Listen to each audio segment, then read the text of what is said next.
Alright, we're going, guys. Welcome y'all out to. The only one check. Oh, there we go. Our planning commission work session. Today is September 3rd. And we're gonna roll right into the agenda. So first item we got Heritage Farms, formerly Terakee Farms, the river, R115 rezone review. Mr. Charlie? Should, we When you need say more? heritage, it should be, Red Cloud is now what it's called, Red Cloud. Red Cloud. Yeah. God, the names they come up with for these places. So just real quick, the very first page that we just handed out, that's the one that you guys, generally speaking, that's the layout that you had approved. Given just some minor tweaks that staff had suggested. The second one is a slight revision, given some new information. It's not any increased density or anything like that. It's just, you can kind of get a feel. There are some smaller lot sizes potentially along that 3600 West corridor. In exchange for essentially some larger lot sizes adjacent. And so those smaller lot sizes, we'll need to memorialize those through a development agreement. Those are kind of like the 6-pack development kind of stuff that we've been looking at in other projects. So the question that I had for you guys, just off the cuff, as you look at this, obviously the first one we approved, we were just looking at pathways and streets. This one does show some lot lines. Lot lines are still subject to change. They can still move those things around. The streets and the pathways is really where the money is. Are you guys comfortable with not rehearing this, or would you rather rehear this at a public hearing? Charlie, I got one problem with it. What does it say right there? The worst word we had. Well, let's strike that out. Look at that. Let's get rid of the cluster comment there. Let's say it's a subdivision. There you go. That cluster's a bad word in my book. Okay, well, the Terakee Farms has got to move too. That's true. No, my personal opinion, I mean, we're not exceeding the density that it's called for there. I mean, really, when we look at a rezone, we're not looking at, it's. Lot boundaries. Exactly, so. The difference is we didn't talk about reduced lot standards for those smaller lots. But we have been doing them in other development agreements like the Winston Park subdivision and the Navy Meadows. And so I just wanted to make sure full transparency, we came to you guys and let you guys say, no, we want to put this back on for a hearing so we can hear it. If you don't, we'll just continue on to the commission like we were going anyway. That's my opinion. I mean, everyone else's feelings. Not much has changed. And the open space isn't changing, any of that stuff isn't changing, so. Comments, questions, concerns? Where are we at as far as how many can actually be developed until we get the other egress or the other road connection? 30 total at the end of 3600, and that includes the ones that already exist. But I have been working with Aaron and the Heritage team to look at some other opportunities as well on getting that egress, which might actually lend to longer term street connection opportunities. So it might not even follow the same alignment. They're working on getting that taken care of. I do have a draft development agreement all worked out. There might be some minor changes coming to it, but basically the draft development agreement says what you guys said, that you can't develop more than X amount at the end of that dead end road unless you've got multiple points of egress, and starting with one, which is the one that they showed, and then if they want to get more than that, they've got to go over. But the whole goal is that 700 north, actually, you might be able to get a good connection going east-west on that. So, Well, that's great, but can we go north-south on 36 and get across the river yet, or are we still? still a no-go from Marriott Slaterville. I'll let you know if that changes. Charlie, Mhm. how many was the one? If they only have the one, how many can they get in there? If they only have one egress, so it'd be 30 total, and I wanna say there's probably about 14 right now along 3600, so they might be able to get another 14 in there, 14 or 15. For that 30 total, and then they have to provide a second egress. And then they can do another 30, and then they have to provide a third and separate egress, and then they can do another 30 until, or one of those other egresses turns into a full-fledged road, and at that point, they can do the whole development.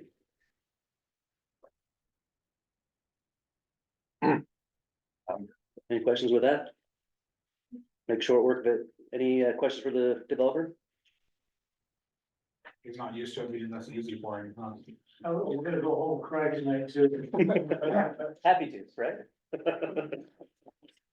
Okay, Okay, we'll send it to the that was commission. easy, Thanks, guys. thanks. Next one. Discussion and review of file GPA 2024-05 Westbridge Master Plan Development General Plan Amendment. Gina and Charlie, Geneva. Gina. There you go. Sorry, a little offended. Okay. Take one down, pass it around. Don't be, It won't be the last one you. go. Yeah, and always remember, you only hurt the one July, so you're in. There you go. I'm glad I'm passing it to you, you got the arm. I didn't say It's like five star job. Okay, perfect. Go on for Liam. Everybody got them? All right, I didn't mean to print this one so big, but I figured the next one we look at is gonna be a lot smaller, so rest your eyes on this one, get ready for a smaller text in just a moment. That's kind of nice, I like it. yeah. I don't even need my glasses to read this one, Charlie, we're in good shape. So this one will come with some homework. Make sure if you haven't already looked at this on Frontier that you take it home and kind of get the feel for it, get used to it. Just wanted to give you a quick run through and then I'll let Genneva and Jeff take over if they've got some more conversational points that they want to make, but flipping back to the maps at the end, looking at these maps here.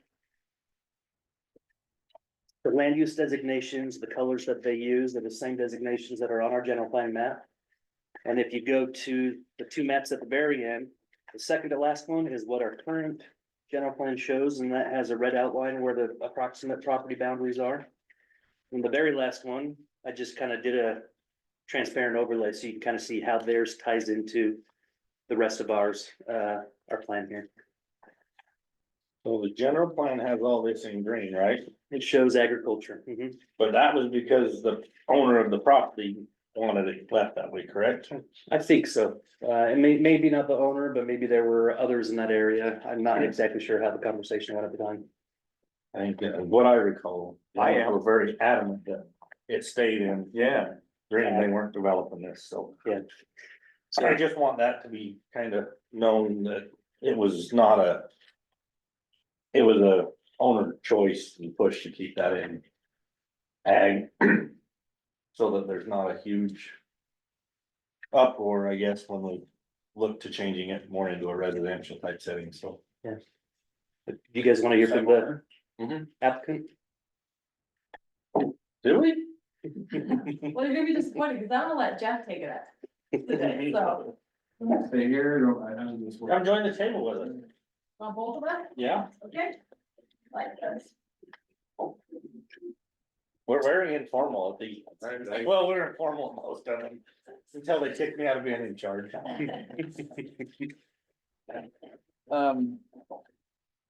So the reason that we're interested in this is, I've been studying this type of development for a long time, and there's very few places that are pro creating a place like this. And I think Charlie's done a really good job of when he did the general plan, redid the general plan to creating code that allows for smart growth and good growth and not just suburban sprawl. And in order to enact the general plan, you need large contiguous piece of property in order to do it, and there's not a whole lot of those West Ewert. And so we feel like this is a perfect opportunity to actually bring to life the intent of that plan. I think most other projects are gonna struggle actually doing that. It's hard to do this. This is not an easy project to pull off, and so you do need a larger piece of property. And that's where we feel like we have here, and we're really excited to bring something like this to West Ewert. We had the opportunity to visit with some of the county folks back at a project like this in Kentucky, and I don't know if you've been able to share any thoughts about that, Charlie? But- Not yet, I wanted you guys to, I wouldn't, if we can back up a little bit, I kind of wanted, I should have started, I guess, a little bit more with that. If, as part of Charlie's homework, you get a chance, look up Norton Commons in Kentucky, just outside of Louisville, but it's. Yep. Anyways, that's kind of the model from the conversations I've been in and heard with this, that they're modeling this after, and we actually have, I've had the opportunity as well to jump on a call with the town architect. What was his name, Mark? Mike. Mike, I know the name. Anyways, and he kind of built this out. That project back there was 600 acres, if Yep. I recall. Started in 1988, and I mean, then they're still not complete now. I mean, as growth comes, it's building out, but to actually, I mean, the website, Charlie can speak more. He was able to go there and actually see it and engage and, you know, to just view it from the website or get on Google Earth and see how the sense of community and what it built. Like it's kind of cool to go from your, I would say, New York style streets with all the cars on the street and the little walk down on the sidewalks to the open areas with the commercial on it. And I mean, I don't know, do your own research, but it's, in my opinion, it's a really cool concept and to see that they built that, and I mean, it's been pretty successful. And I couldn't agree more. Me and Charlie were just kind of having a conversation before we started about the attainable houses in JDC, but we don't get a lot of opportunities to develop a master plan development at this magnitude very often. And JDC was kind of our first one as a large one, and I think it went off really well, and I think this one's only gonna run with that, especially looking, if we can build half of what North Commons is, it's really gonna change the layout. And I mean, I was reading some comments on the Westbridge Facebook page today and, oh yeah. Just, I mean, the growth and the development, it's unfortunate, it's coming. And, you know, the one thing I've really liked about these guys' proposal here is, I mean, it's a community out there. We're all part of that community out there. And what I feel this project brings is it's gonna transition the community a little bit, you know, we've been ag and it's been that way forever, but as growth comes, I mean, things change. This is gonna bring a great opportunity to bring that community back together with the stuff that I feel is, and I mean, all I see is colors on the map, but if it, like I said, if it's halfway what that Norton Commons project is, it'll be a great project to see out in that part of the community, I think, so. There's my soapbox. Yeah, well, I appreciate that, Brent. We love that soapbox. The thing that so this is, it's called traditional neighborhood development. Look, Charlie, you're right on top of it. Charlie's gonna show us. And really the premise is it's a community built around people, not cars. Well, most of our development pattern today and in the last 50, 60 years is 100% centered around vehicle. It's making wide roads for the cars. It's orienting all of our homes with garages so that you can pull your car right into your house. It's gigantic parking lots so that your cars can get right up to the front of the stores. And if you look at traditional neighborhood development, it's about people. And what do people like? They like beautiful tree-lined streets, and they like their garages not to be seen, and porches on the streets. And to me, it's the ultimate community builder, where you're creating spaces for people to live and to gather, to really live, work, and play. And there's a precedent of this all over the country. So, and the guy that we've hired to do this plan is one of the top in that industry. Charlie, I'll let you do your thing on this. so just to kind of show you guys Norton Commons area here. Before we dive too deep into that, actually. One thing that I was surprised to find when we went out to Kentucky and looked at this project was, at first we were talking a little bit about using the form-based zone and street regulating plans and really trying to put a staple in the zoning out west to drive something a little more form-based than Euclidean separation of uses based, something a little more community-based rather than just suburban neighborhoods everywhere. And one of the reasons why form-based works like it does is because it anticipates a whole bunch of different lot owners having lots right next to each other, and it governs them,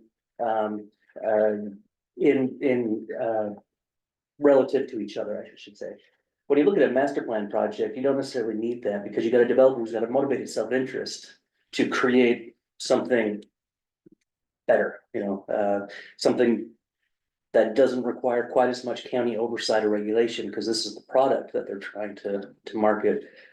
Whereas the county's trying to push the market on a business owner or lot owner by lot owner basis.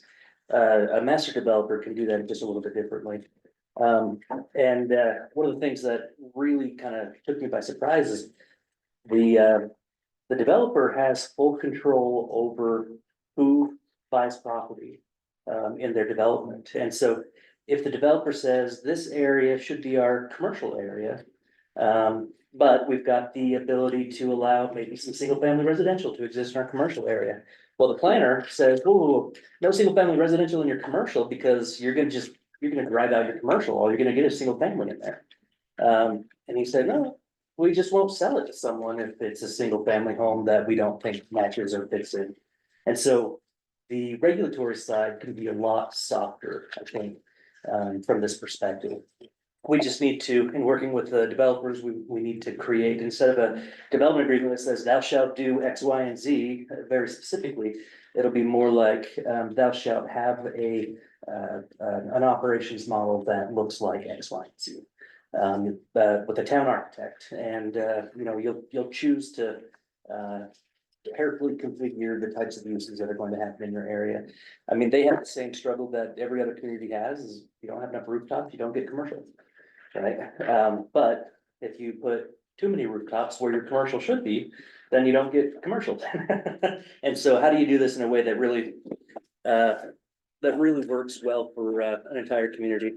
You'll see a lot of rooftops, residential rooftops at first. It has to happen.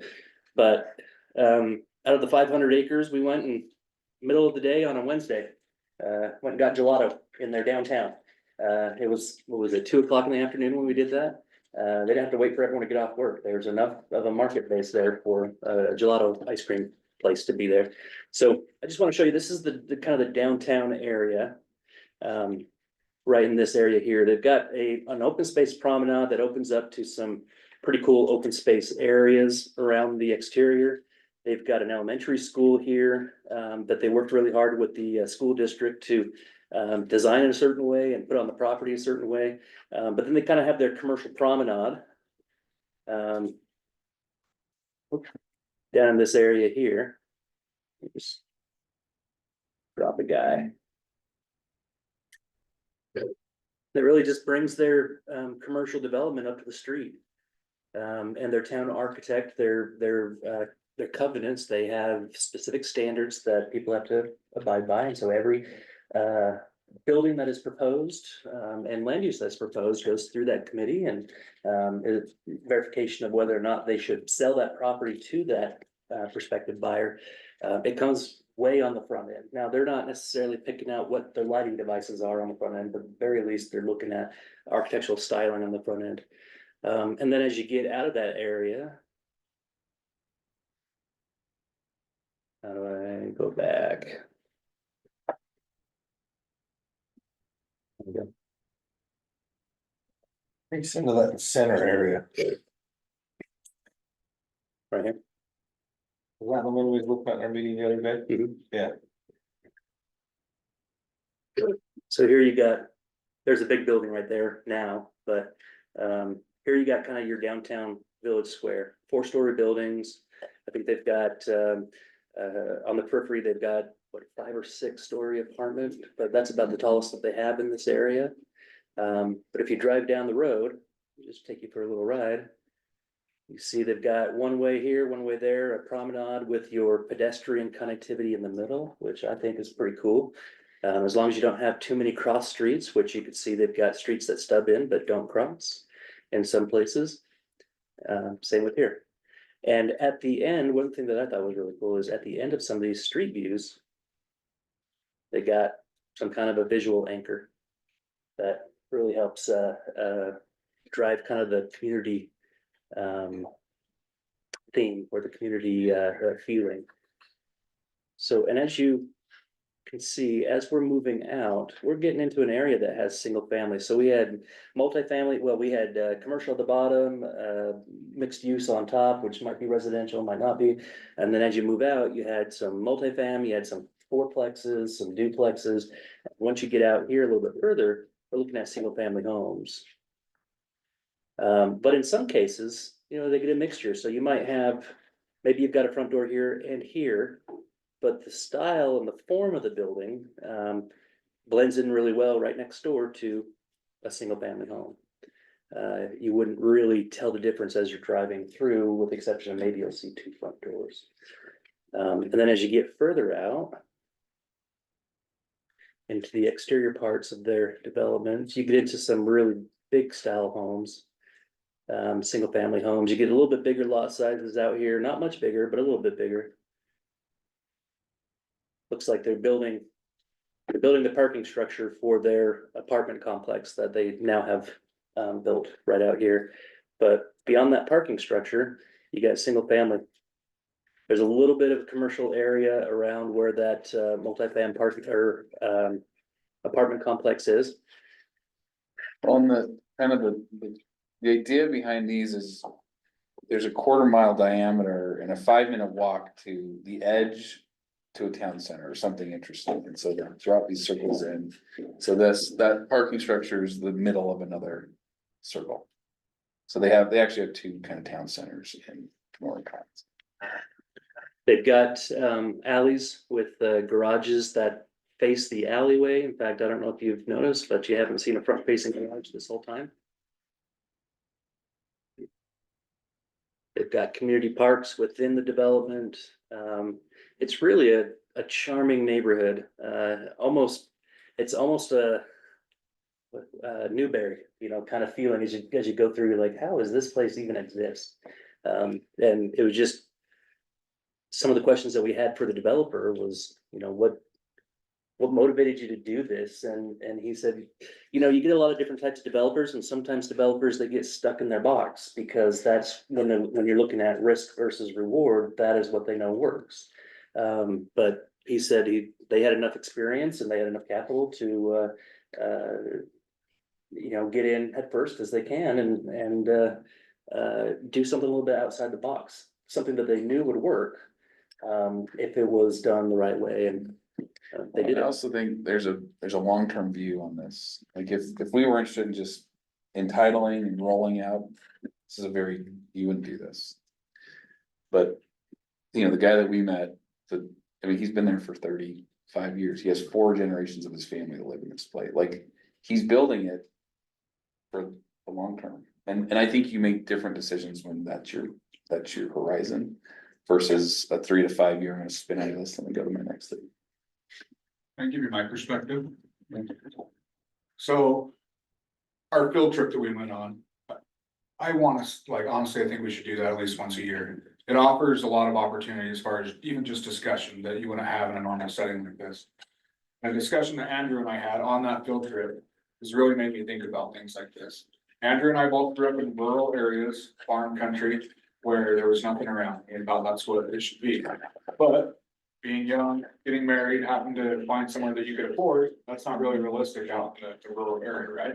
So we both moved to Ogden, and then was able to move through life a little bit to where we could afford going back out to the country. One thing that we think about in the country is we want that space, we don't want all the congestion and all that, right? Well, when Andrew and I were down there, we were reminiscent about when we lived in Ogden. That's where we could afford it. And the thing that we missed the most was walking to the grocery store to get stuff, passing your neighbors, meeting people, talking to whoever, right? Just having that sense of community. We may think we have it out in the country, but we really don't. And we don't know who each other is because we're so far out, unless you're a family that's been there forever and you know that family because of farming and, you're part of the Farm Bureau. You don't know everybody. And this provides what I think we were looking for when we went on that field trip. And we talked about that, it really gives our kids something, and that sense of community is so important. I think that's really what it comes down to. We forget about all that. When I look at this, I'm like, I would love to live here. The only thing that my property right now giving me, you know, the space around my neighbors allows me to yell at my kids without my neighbors hearing. Other than that, like this has a lot more benefit, right? We'll insulate your home a little better. Yeah, exactly. You can be done.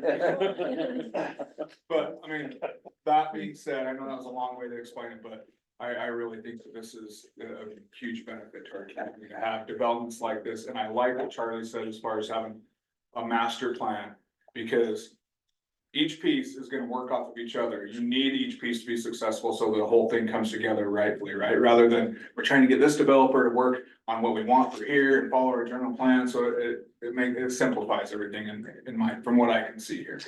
That space is key.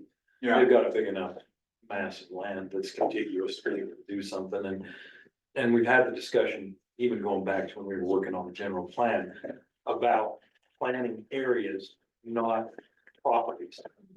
And that's where we run into a big problem, because, you know, we've got a lot of 10-acre parcels out there, or 5-acre parcels, and everybody at some point in time wants to develop them, and it leads to a limbo of mess that we have right now currently. It's hot. And that's what I miss in all these pictures. Where's the weeds? You know, because all these development areas that we have going on right now, I mean, you could lose children in the weed patches. We're not having corn mazes, we're having weed mazes. Yeah. Can I ask a couple questions? So I love this. How is this community, and maybe Kentucky's different than Utah?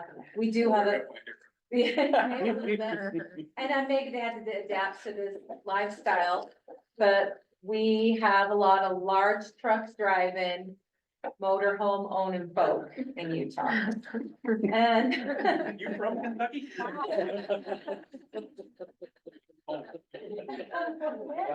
they're building on the other side of the river is all the storage areas they're gonna use to rent out. And that's what I wonder, and so it's about the garage size, and then how does parking work in these neighborhoods? Cause that can get kind of, has it been tight with as many pathways, roads as you put in and connectivity? I'd assume the flow is pretty good and you don't get a lot of congestion, but has it worked out the way you wanted there? Or things you would adjust to apply it to? So I think that, to answer your question about motorhomes and trucks, I think on one hand, this isn't for everyone. Like, there's still gonna be people that want their big, you know, garage in the back of their house and big piece of land. But I think what you'll find when you go to a place like this, it's like Charlie said, where am I? I don't even know where I am, because it feels so different. And there's a guy, I mentioned this, I think to Charlie, but there's an architect, his name's Jan Gell out of Copenhagen. And he says that we know better how to create environments for monkeys than we do human beings. But when you go to an environment that is created for humans, not for their car, not for their trucks or their RVs, but for actual humans, it feels very different. And that's how I'd respond to that is, it's probably not for the folks that want to park their gigantic RV somewhere. What about for the folks that wanna host a party and don't want their friends to have to walk? No, so yeah, I think as far as parking goes, so there's a ton of on-street parking. It's kind of what creates the place. Mhm. And you have your alleyways, you have your garages, but. You know, if Norton Commons, for example, it's now become the place that all the rest of the community comes to hang out in, because that's where they wanna be. And inadvertently, you're gonna have, I'm sure there's some traffic problems on those nights they have festivals or, but. But it's walkable. Yeah, very, So yeah. that a lot of people live in that community, you can just walk on over to Yeah, it. and even if you parked 2 blocks away, it's like an enjoyable walk to But the, but you could walk 2 blocks away, not. Yeah. No, I've lived in large cities where it's like, there's no 2 blocks away. It's no, like for sure. 2 metro stops. Yeah, not bad. I mean, there's a lot of That's right.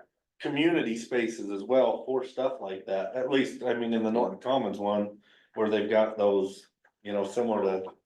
What did they open up on that Green Farms when they built those little community center type things in the development? So if you wanted to have a larger gathering or something, you could have it, you know, at one of those places. I've seen that as I was touring through there. The town website is really cool to go on, and there's a couple little short clip videos you can watch that talk about some of the different stuff that they have in there, some of the amenities. The one thing that really triggered me is You know, West Weaver, we might do it a little bit different, but they have this one big annual street car show.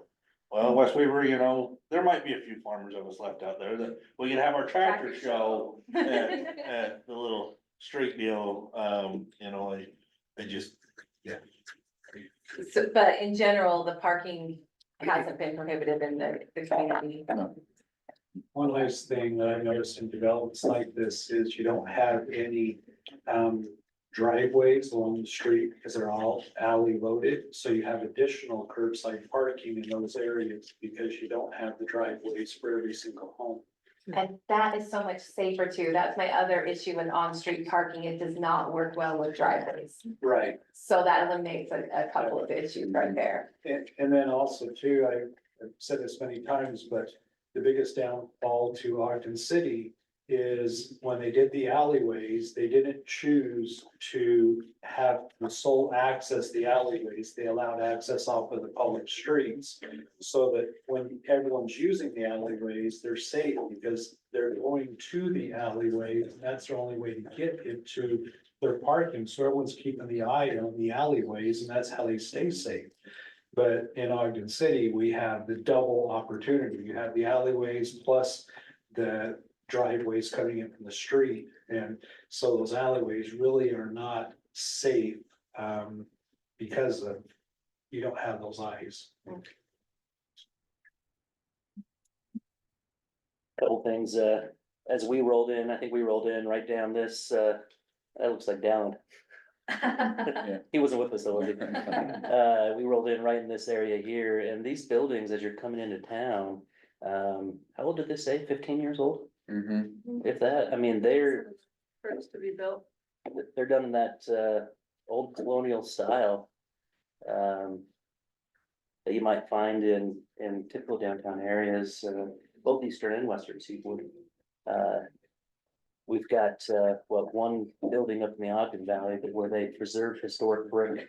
They took it apart, took a building apart and put it back together again in the Ogden Valley, using some of the, more classic brickwork designs. So a few things that can happen here.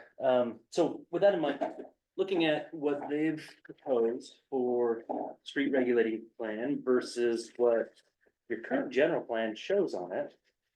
What are your thoughts? Just need your reactions. The street regulating? Or excuse me, the general. Okay, Sorry. Sorry. Like, I don't see no roads in this chart, I'm lost. And, I mean, you look at it. It's. I mean, anything like this is gonna be a different change, in my opinion, it's coming to the area. To the general plan point, it kind of goes back to my comment earlier, though. All of this would have been at a lot different picture, had the landowner, you know, wanted. Or not specifically said, this all stays in the agricultural area. Mhm. And, you know, I think it'll change the dynamics of the plan a little bit. Just because your town center and some of that stuff might shift a little bit. Being, you know, and then all it's gonna be driven on the growth, and if this area grows out quicker and the stuff starts coming in. But when I look at it from a, you know, a larger scale and see what we have coming across the river, you know, we've got the big industrial or type development coming, and one of the big things we've heard from several proposals is we don't have enough housing, we don't have enough housing. You know, this is gonna bring that into a point and go back to like they're saying, you know, that walkable type community, how you can build a bridge across the river. A lot of these people can work here and live here and walk across, you know. Look at what they're trying to do with the old prison down to the point of the mountain. They want it all to be a walkable community. They wanna have businesses and work and where you never gotta get in a vehicle, and I think this is giving that opportunity up here as well. Yeah. The ag zone, we always knew that was something that could disappear. And that's not a terrible extra amount of work to get rid of. However, in this particular area, it does create some political noise.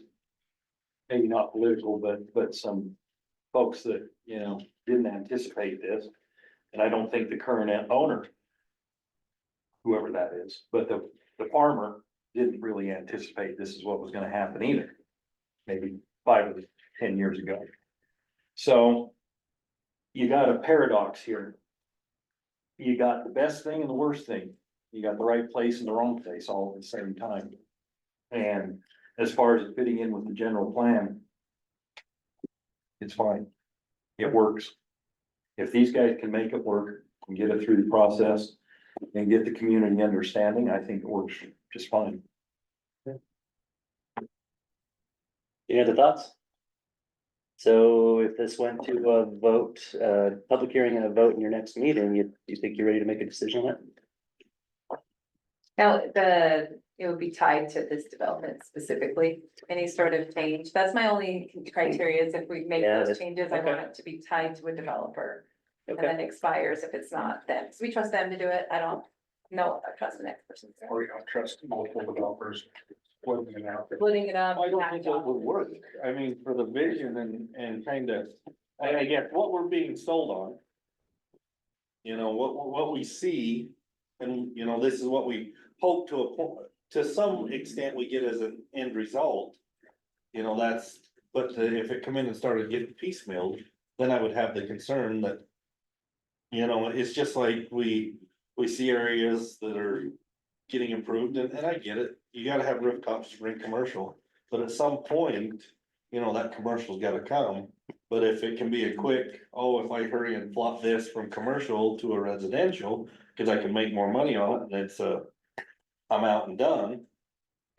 Then we're, as a community, I feel is the one getting burned. Right. Because we don't have that coming, Yeah. or the amenities, or,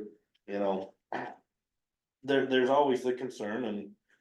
I'm not stabbing nothing, but I mean, the financial. That this can actually go through, because we've seen stuff and we dealt with it on our last meeting. Sunset Equestrian. Great plan, great proposal, one phase, no amenities. And now it's a mess, and now we're trying to fix it. Well, that's what I was thinking about when you were saying that, is I totally agree, as long as we one person, but. If something these guys have to bail out or whatever, we need to put it in there to where it sticks with the plan that we approved, like, how does that work? Because we don't want another Sunset Equestrian issue. yeah. So how do we make it 400 acre magnitude. Well, this is kind of the question that came up in our last meeting as well, is how do we make sure some of these general plan amendments get tied to the rezone, like it's tied to the development agreement, and I still don't have the right answer for that. But we can certainly put it in the resolution, the adopting resolution, that the intention is for this to happen for these purposes. So we'll put some very specific language in there with some kind of maybe some reversion clause or something like that. Reversion on non-rezones is a lot easier to do than reversion on rezones. So, because it's just a resolution, so, let me work it out with Liam and, others to figure out how exactly to do this, but. Doing some sort of overlay zones, then it's easy that way. And then it goes away. If this goes away, it goes away. Yeah, and to be fair, the only reason we're doing this is because this is the process to get to that development agreement, so we're totally comfortable with. Whatever, because we agree, if something like this doesn't happen, I don't think it should be that. Well, you and I talked a little bit about the overlay, and I think that was the intent of what we would then step forward to the rezone would be an overlay with a development agreement. So that it was tied to us, everything was spelled out, and then, because we don't really fall in the form base, we don't fall in anything. So the overlay was kind of our best.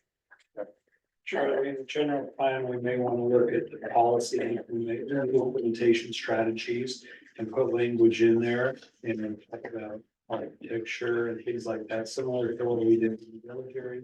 Instead of waiting, treating Yeah. it, well, General policy and strategies. Okay. So maybe what we do is, so you guys can make a recommendation on this. Kind of want to make sure we're in front of the county commissioners as well, because if the county commissioners have the same response, then we can probably push pause on any kind of resolution amending the plan, go straight into the rezone process, and then tie the vote on the general plan amendment and the rezone. I'll make a suggestion to you. Get us a joint work session. We're about to that quarterly point where we would like to have one with them. And have like 8 also. It works.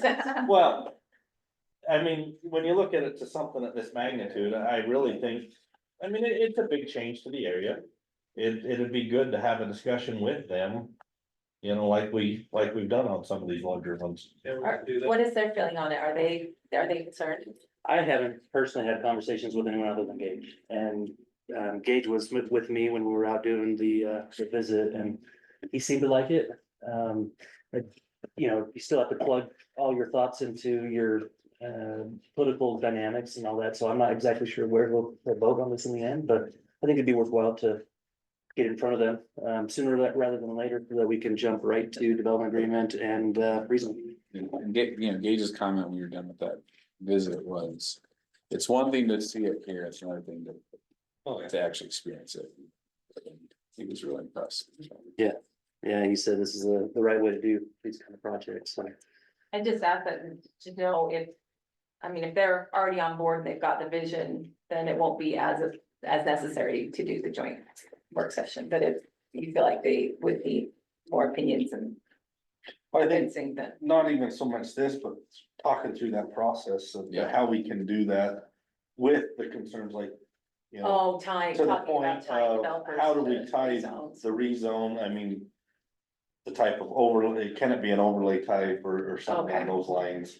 I think, you know, yeah, we can have some discussion on what the general plan amendment and, you know, what the rezones could be, but I think that process is more, cause it's gonna broaden. It'll More the change. general plan discussion that we need to have, like, how are we going to move forward with general plan amendments? When, If there's a way like we can tie it to, yeah. you know, if we're not getting the proposal. You know, what we're seeing, and it falls through, it can revert back to what it was prior. I mean, that's That something I'd like overall to see. conversation, that And makes maybe sense. they have a plan that they put forth, so we know which part is gonna be developed first, so that we can say, okay, if you get halted, if it takes 28 years like this and something happens where you can't continue on, we'll be happy with what's remaining there instead of sunset where we're like, oh crap, how do we keep fixing this and Band-Aid it and Band-Aid it. So something I make sure I get into development agreements that I write is that their public amenity contribution has to be commensurate with their active development. And so if they've got 50% of the project done, they need to have 50% of the open spaces and the parks and all that done. I don't know why we hadn't done that in the past, but moving forward, we're definitely doing that. One other suggestion, Rick, when you go to the commissioner to ask for a work session.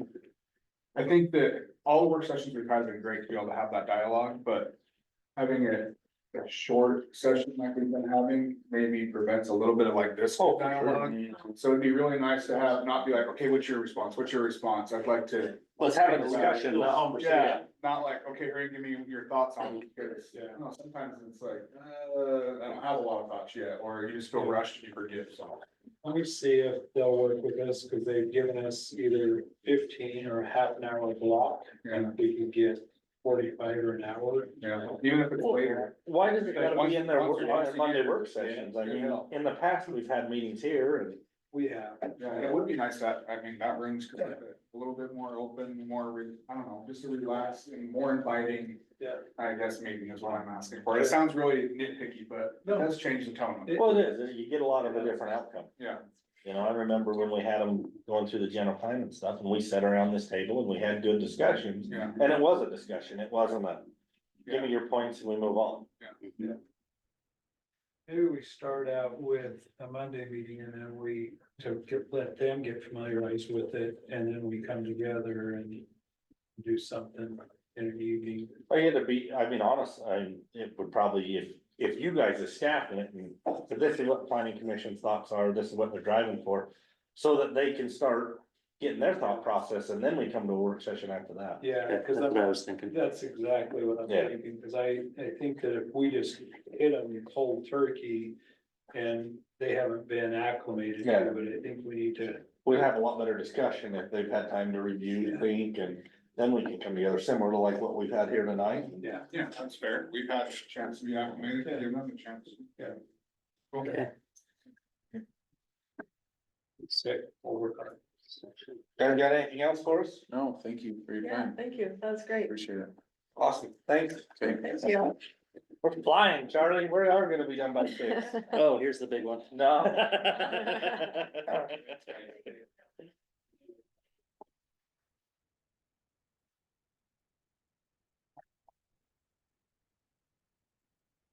I just want, I'll throw. You just want to throw? It's pretty fun. Rick, you need one? Sure. Yeah, you got it. Watch out. Anyone stop? I'm having good cornhole day. There.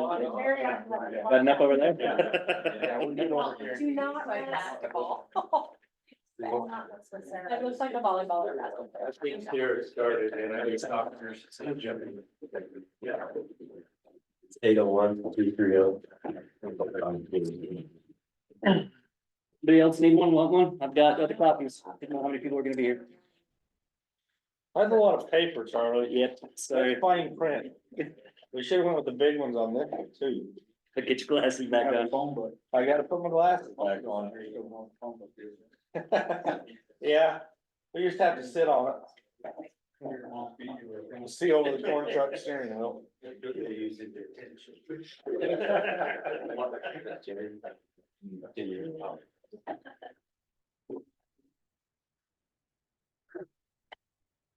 All right.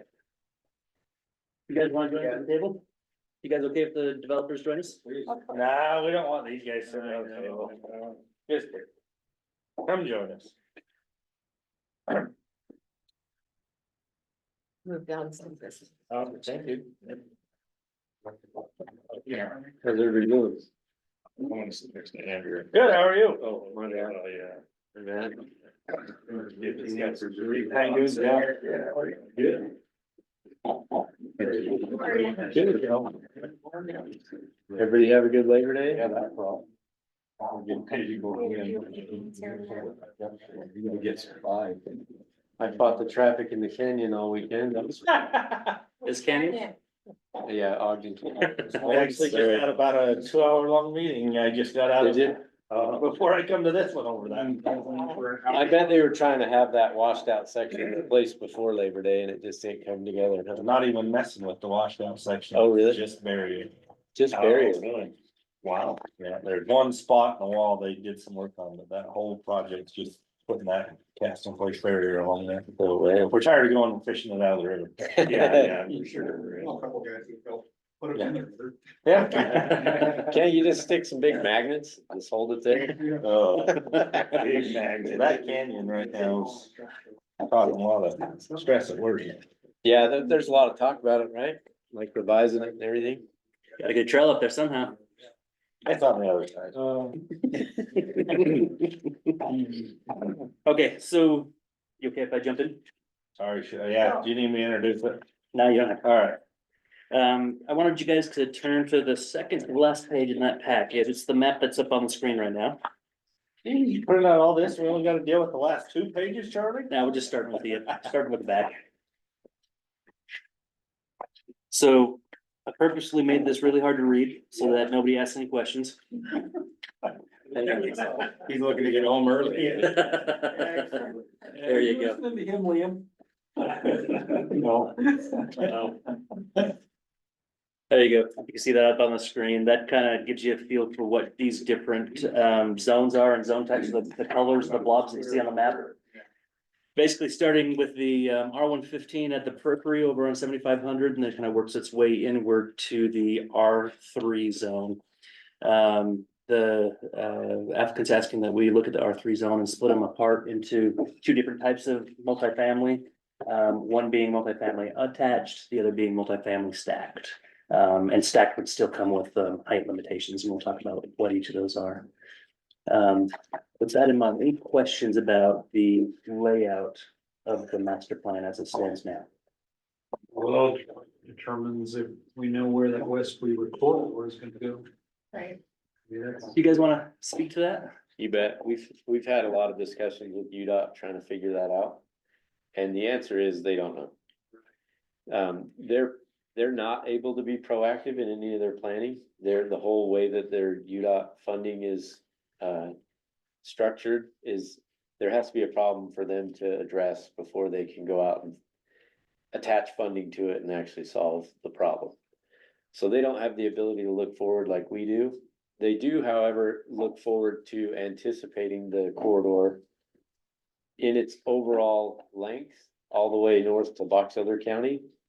and what some of the challenges are there. So they're conducting or trying to conduct an environmental impact study that addresses what kind of wetlands they're gonna hit. And we've had some preliminary meetings with them, and so has Charlie, about what that study would look like or likely reveal. And they have indicated that that environmental impact study is probably gonna find a lot of wetlands west of the river going north from 12th Street. What we know about the property is that going to 12th Street, there's not as much wetlands except for crossing the river if you choose this alignment. So we feel like the best we can probably do is preserve enough corridor through there that it makes it really easy for them to shift across the river if they choose. What I think will happen, and some of the UDOT people agreed with me in the work sessions that we had, what I think will happen is that they'll probably prioritize a connection north to 12th Street or what's 900 South, right, in that area, over getting all the way north to Box Elder County. Especially considering that the inland port was created right around the 12th Street right away, right? So I think what they're actually gonna do is they'll go out and get an extension from the West Davis corridor, and it might be called West Weaver corridor. We don't know what it's gonna be called. But I think they're gonna prioritize a connection from Syracuse all the way up through Hooper and West Weaver and all that. And then get to the 12th Street area as soon as they can. And from there, it's probably a really long range 50-year plan to get up to Box Elder County. And so what we've tried to do, and we've tried to get as much information as we could from the inland port to the landowners of the inland port, and it's helped that we've used the same traffic engineer as them to do some of our long range planning. But what we're trying to put a handle on is how much capacity do we need for the development that we're contemplating? Because what we're contemplating is a neighborhood style development where we're actually gonna have viable commercial here, where people can actually have stores to shop at, instead of just creating a bunch of houses out here. And that's evidenced by our map. The map's pretty hard to read because Charlie prints things so small. But the blue areas are all home-based commercial, right? These blue areas, we want those to be viable commercial areas that add to the neighborhood feel where people can go. You can also see it's clustered around the future rail project. We think that there's a light rail spur in the future for this area, and we want to preserve the ability to do that and to capitalize on any planning that UDOT has for that as well. So what we're trying to do is quantify how much capacity we need in roads to service our subdivision, and then give more in anticipation that somebody else is gonna come along and need that capacity to either get people in and out of our neighborhood, or for our neighborhood to go out and get to their jobs, you know, whether it's at the inland port or whether it's coming into Ogden City Center or whatever it might be. So we think that our project is probably gonna need, you know, for example, this is a 300 foot, 300 foot right of way, right? That blue right of way. We think based on our planning and traffic studies that our neighborhood is probably gonna need 120 or 150 feet of that. And so we're gonna make the corridor twice as big in anticipation that somebody might come along needing that. And we think that the Weber County area, this whole west area, is gonna need that. You know, the inland port is gonna use it. We don't know how much, and we don't know where UDOT will go. But if we leave them a good corridor that we can add to, and maybe our development only takes up the east side of the 300 foot right of way that we set back.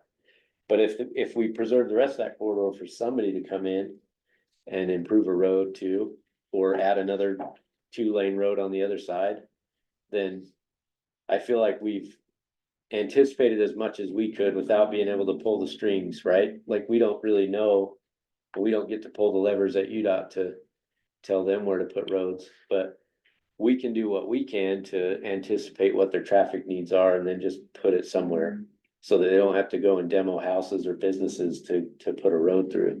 All the other anticipated corridors that UDOT is contemplating right now are on existing right of ways that would have to be widened a huge amount, and they They would have to tear people's houses and businesses down to get them up either 5,100 or 4,700 or wherever else.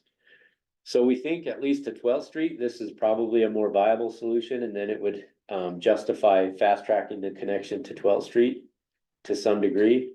Whether it's the West Weaver corridor, I don't know. But we know it's gonna be a big enough road that it's gonna take the strain off of the roads around it, and it'll be a major connection back to 2550, that we do know. We think that it'll probably, once it's in place and that bridge is built, we think it's likely that somebody starts to have a light bulb moment and say, hey, that looks like a pretty good place for a bigger road, right? But we don't know for sure. If you dedicate it, they will come. Yeah, kind of like you're creating the path of least Well, yeah. resistance, No, so. and over here to the south, this is on 5,100 anyway. At Yep. least that was what was anticipated. So as you approach this area, you're on 5,100 anyway. So you're talking from approximately 3,300 south, let's just say, let's throw that out there, going north. Well, you know, if they decide to go straight across 5,100 west, there's nothing there. Yeah. Nothing's been built. So if you're gonna build, you know, it just makes sense to drop down here where you're gonna gather more traffic than it is up here. And as far as the wetlands go, we went through this exercise about 10, 12 years ago with UDOT. In fact, they were part of a little group that had gotten put together that actually made this alignment down here. So it's kind of interesting now that they're worried about, you know, not worried about, that they weren't considering those wetland areas. It's not like that's new. Yeah, That was part of what was anticipated before. and that's why the county general plan shows this alignment pretty close too. And to be clear, I mean, what we're hoping is that, you know, what we can do is dedicate. But we are hoping that, you know, in conjunction with Weaver County. That we can all have some level of influence on UDOT to say, you know, and there, you know, we will be doing a tremendous amount of our own environmental.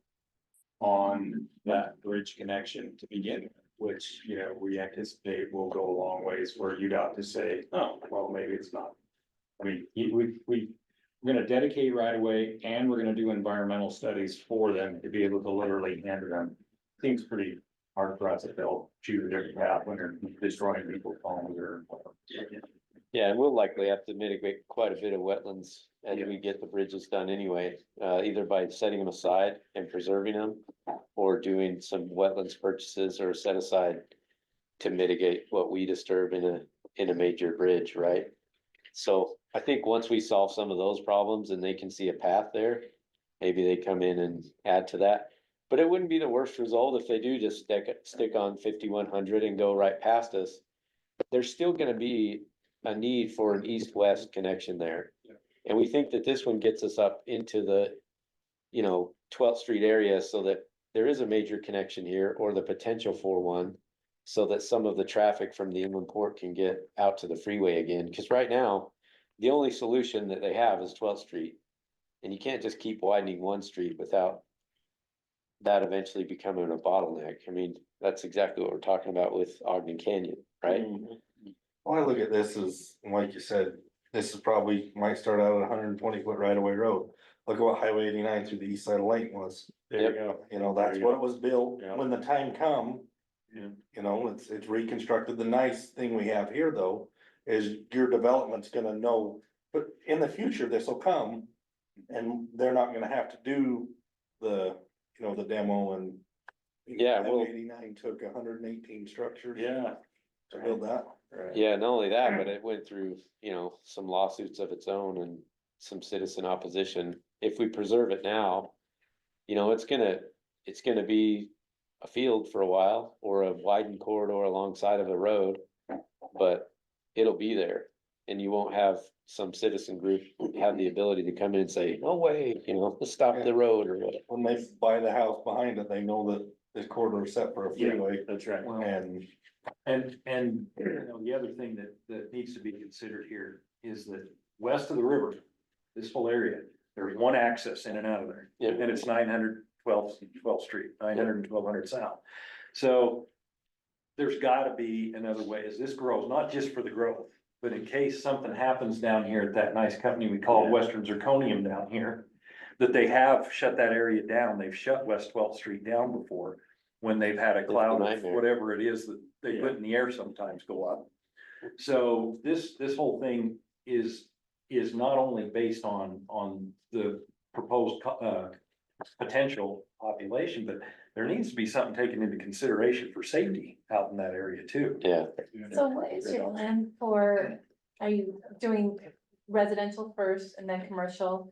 And I would assume development wise, and then when would these connections go in? What are your plans for those expensive bridges? so the bridges are gonna have to happen soon. The, So they I will mean, be- 12th Street, like, 12th Street reaches a level of service and 7,500 reaches a level of service. You know, you probably get 500 or 600 units max off of those two, according to our traffic study. And, you know, the traffic study we're using is done by Hales Engineering. They're doing a lot of the county traffic study. They're doing a lot of Black Pines traffic study. They're doing a lot of the Future and Laporte guys traffic study as well. So we think that they have pretty integrated information for that area. And so we're gonna have, in the traffic study, it identifies dominoes, so to speak, of, okay, you can do X amount of units before you have to get a bridge across the river. And whether it's the 2550 alignment here, or whether it's 1600 south or 1800 south, there's gotta be some other access across the river. Because the other thing the traffic study looked into is how big 12th Street has to get to accommodate all of our traffic plus the inland port at anticipated build out. And it's something like a 10-lane road.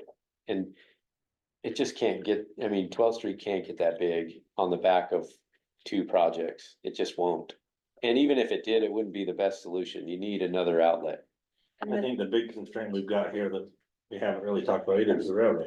Yeah, isn't that a bridge right here? No. That you're showing? So The freeway would have to be a bridge there, but Over the top. there are, in our traffic study too, there are tiered developments. So basically we'll have to go, Domino 1 will be a bridge across the river. And it's the community, we've reached out to all the neighboring property owners and, you know, specifically the Faveros and the McFarlands to anticipate what's ready for this area. Like, we're finding a lot of opposition to this 1600 or 1800 bridge. The landowners just aren't ready to say, yeah, this is where we want it to go. But we are getting a lot of consensus around this 2550 bridge. And so that's probably Domino 1. So X amount of units, Domino 1 has to topple and get built. Otherwise, the development can't pull any more building permits, right? And then Domino 2 is probably a bridge across the railroad, Okay. a flyover bridge Yeah, yeah. that goes over. And, you know, at full build out, there's probably 2 flyover bridges across the railroad, not just the one. Okay. And then, you know, another domino in the future is the other 1600 or 18, but let's give it 7 or 8 years before people can get ready for that and come to a consensus about, hey, do we go on 1600 south or 1800 south? What's gonna be better for all the surrounding owners? But you're Well- thinking the bridge over the 2500 Yeah. and the bridge over 12th Street. Before any sort of. First one would be the bridge at 2550 south. 2550 south and then and we then would- over 12th Street. Yeah. Okay. And the one that drives, part of you know, my thoughts are, is what drives this over here at 1600 or 1800 is the expansion northward of 5100 west. And because that's why Once that 2550 happens. is such a good candidate, is because of the fact that you already have 51 coming over and then 2550 plows right into it. And that's the only way out of there. But at least it is a way in and out. We're over on 1600. You go to the end of a road, cross a bridge, that's it. Now, if and when the bridge is there. Well, and I mean, you've got UDOT's doing the 24th Street project. Yeah. West Haven's expanded a good portion of 2550. The county's in the process of expanding it. I mean, that gives you that east-west corridor from freeway to this project. That'll help with the flow. And the way our traffic study is presented is, you know, the 2550 south, that we intend to propose that as, you know, phase 1 of development.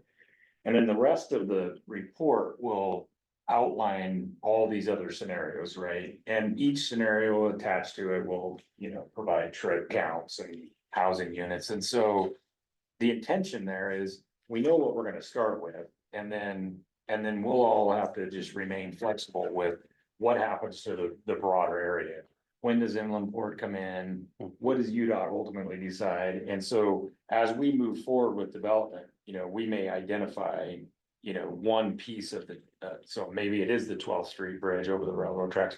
Or, who knows, maybe it's 1600, but each option in the traffic study will outline when the trigger is, the domino, and then how many trip counts will be presented. So anyway, they've done a great job. We'll have to definitely hand it to Hales, and they've done a great job in outlining that. So hopefully it comes. And I know you guys have had a chance to look at that, and we've made a couple of tweaks since. So. And the MDA will keep our development accountable for when those improvements happen, right? Right. So like Charlie says, if you're 50% built out, you should have 50% of the traffic improvements or parks or whatever commensurate to the project's progress, right? And so that's where the MDA is gonna have to have a lot of language that ties in overall improvements, master plan improvements with the development. One of the benefits of this project is we've got a developer as a group, doing the project, and they're willing to put it in the MDA that they're the master developer, and all the other developers that come in report to them. And so they'll still be able to pull the strings from the top, kind of like the last one we were just talking about. So that's, I think, important to think about as well. They keep a good controlling interest in how it lays out. Yeah, that's right. Which I think, like the last proposal, that makes me feel a lot better knowing, really, we're dealing with these guys, not a whole bunch of, Patchwork works great in quilting, but not so good in city planning, right? Well, it's fine if there's multiple ones on the same development together, working together, because we get one bad developer, these guys are gonna crucify what we do, right? Yeah, that's right. And that's a true statement. I mean, these guys have got the vested interest in the entire project as a whole. Right. And they wanna see it done, in a way no different than that last proposal. It's, very seldomly do we get 1,400 acres that you can master plan as one big opportunity. I mean, essentially, we're building a city, Mhm.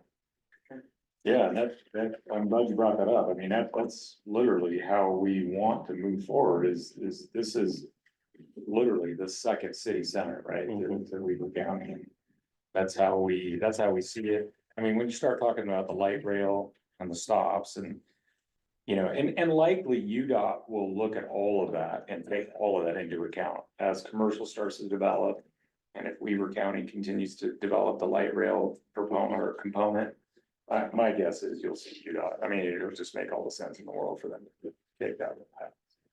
My thought on that highway is if the freeway never happens, you might get a pretty cool boulevard with maybe 2 lanes in each direction and a center walkway, kind of like we saw a little bit of. Bike trail or something, at least if the corridor is there, we can plan something cool in there. And, we really do want to focus on creating the neighborhood lifestyle out here.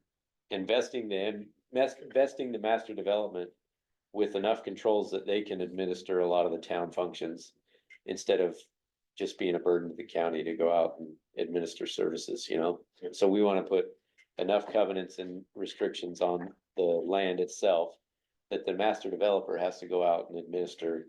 Hey, what does this house look like? Or what are the buildings in this area gonna look like? And are they gonna match what the rest of the city is developing out to be, right? So that vision and branding kind of stays throughout. That's how you get the cohesive development. almost like when we went to Vineyard, Yep. I kind of view that the same way. It develops out and it's created a whole town essentially. And you've got your different pieces and the standards and, I mean, that, like you said earlier, that was a neat trip to go see and see the different components. I mean, I appreciate it. Maybe it was just a sales tactic point, but I like the fact that you were pointing out the errors that were made too. We're not gonna do stuff that we would have never noticed as being a problem, but you're like, no, we won't do this. If you look at that, we don't wanna make that mistake again, or whoever made the mistake, that might not have been you, but another developer. It was Cameron, wasn't us. Yeah. It was. It's like the fact that it feels like it's transparent, right? Well, and it really wasn't a sales tactic, it was more of a resume. Come look at what we've created other places, but along the way, we gained experience doing it. Right. And so we're not gonna just do it the same time every time. We're gonna get feedback and evaluate, okay, what worked, what didn't. Now let's move forward and make it even better. And, that's the kind of stuff that I wanted to see on our tour. I wanted to basically lay it out, that this is what we've done in the past. For good, bad, or indifferent, like these are the things that we anticipate doing again. But we wanna make a few tweaks here and there to make it better, you know, as a long-term result, so. I think we can do that, and, you know, we're kind of. I think you guys are seeing a lot of this neighborhood town planning now. Because I think you've done a really good job anticipating what the future of your county wants to look like, what it wants to be. And I think, unlike a lot of municipalities that we've been presenting in, you guys are also looking at, look, this growth is coming. And I heard, you know, when you were talking to Jeff Beck in Geneva, you guys were talking about, hey, this is how we grew up, but it's coming, whether we want to plan for it or not, we might as well do a good job planning for it. And so a lot of this stuff is on the same theme. Probably the biggest difference is that we don't want to do an overlay zone. We want to just do a master development that has enough controls and covenants on it that it can follow the county's requirements and just say, hey, the county doesn't have to go in and, you know, nitpick every little design change or, you know, modify an overlay zone or anything like that. They can adopt zoning ordinances that make sense. And then our architectural review committee is gonna be more strict than that. Yeah. And then if they comply with us, they're also gonna comply with the county zoning that's already in place, right? So I think that's the biggest difference between maybe what you just saw. I don't know what they're gonna call this, Heritage Farm or something, or Black Pine, Red Cloud was the first one, and then Cherokee, or. this one, I don't know if they've actually come up with a name yet. They're still work sessioning. Yeah. Those. So I think that's the biggest difference is we want to move kind of past that and look at the zoning as something that could be more widely adopted throughout the county and would ease the county's burden of oversight on some of these zoning questions in front of us. And so I think that's really what we want to move towards, so that it's, our project just isn't the exception to the rule in every case, and it's so big that it gets your attention. We want it to be the one that's so big and so good that it's the team captain and leads out for the rest of the development, right? So. Which that's all good, but I still have the same concern. And I think what you mentioned or someone mentioned, and that is, okay, but over time, players change. Right. So what happens when the players change and what moves forward and what gets left behind? And that's concerning to me. So. Sorry, I mean, No, go ahead. yeah, I'll speak to that, briefly. I mean, it's on that same tour we took, right? So that development that we toured in American Fork. So master developer versus, builder or developer, right? Individually on a plat. So that particular project that we toured down there, you know, we were the master development entity. And then we had 7 different, sub-developers or builders, right, that we brought in, and it is all about that. You know, the master development agreement. And tied to the master developer, I'm just trying to get the hierarchy, right? And then the master developer entity that, you know, we are in together with Flagship. Administers everything at that development level. So really, when you start talking about sub-developers or builders, you know, they are wholly accountable to the master developers, master development entity, and the master development agreement, right? So that's like the best ways. I think I heard somebody use the word piecemeal, right, in the last. And yeah, that's, you know, you definitely want to stay as far away from that when you can. I mean, sometimes you can't avoid it, but. You know, in these situations, especially when you're talking about this size of a development. So anyway, point is, we've got a lot of experience, and I know in Vineyard, you guys also had other sub-developers and builders and. Yeah, we had over a dozen different builders. So between us, we understand what it means to be at the master development level. And the way you control what's left at the end of the day is not just through the zoning. In the master development agreement, we're gonna identify covenants, codes, and restrictions that further define what the neighborhoods are gonna look like, right? So the zoning is the compliance and basically what the zoning does at the county level is it creates the blocks. And the compliance of the streets and how, long the alleys are and how wide the driveways are and all the way down to little details like fire hydrant placements, traffic calming measures, all that kind of stuff. That's what we're talking about in the zoning code. But apart from that, with the master development agreement, we're gonna go through and as part of the master development agreement, one of the exhibits will be the covenants and restrictions that are left on the land, and it'll be on all of the land. So and those CCNRs will have to, the only way to revise those is through a super majority, which is a 75% vote of all the owners. So at any given moment, the only way those can change would be a modification of the master development agreement and a super majority vote from the owners. So the county would still have oversight in the modification of an exhibit to the MDA, like the CCNRs. So that's the way to protect the lasting, structure of what you're trying to create for the town center and the neighborhood creation that you're working with. Essentially what the zoning does is it gets down to the details of what the blocks look like, what the streets are. Do the alleys need to be 22 feet of asphalt? Do they need to be 26 feet of, that kind of stuff? What are the setbacks from the streets? At, what portion of the driveway and garage facing the street matters in each zone, right? And so that's gonna create the overall block feel. And then separately, the MDA and the CCNRs are gonna control how that neighborhood is built out, and the quality of the homes and buildings that are constructed on it.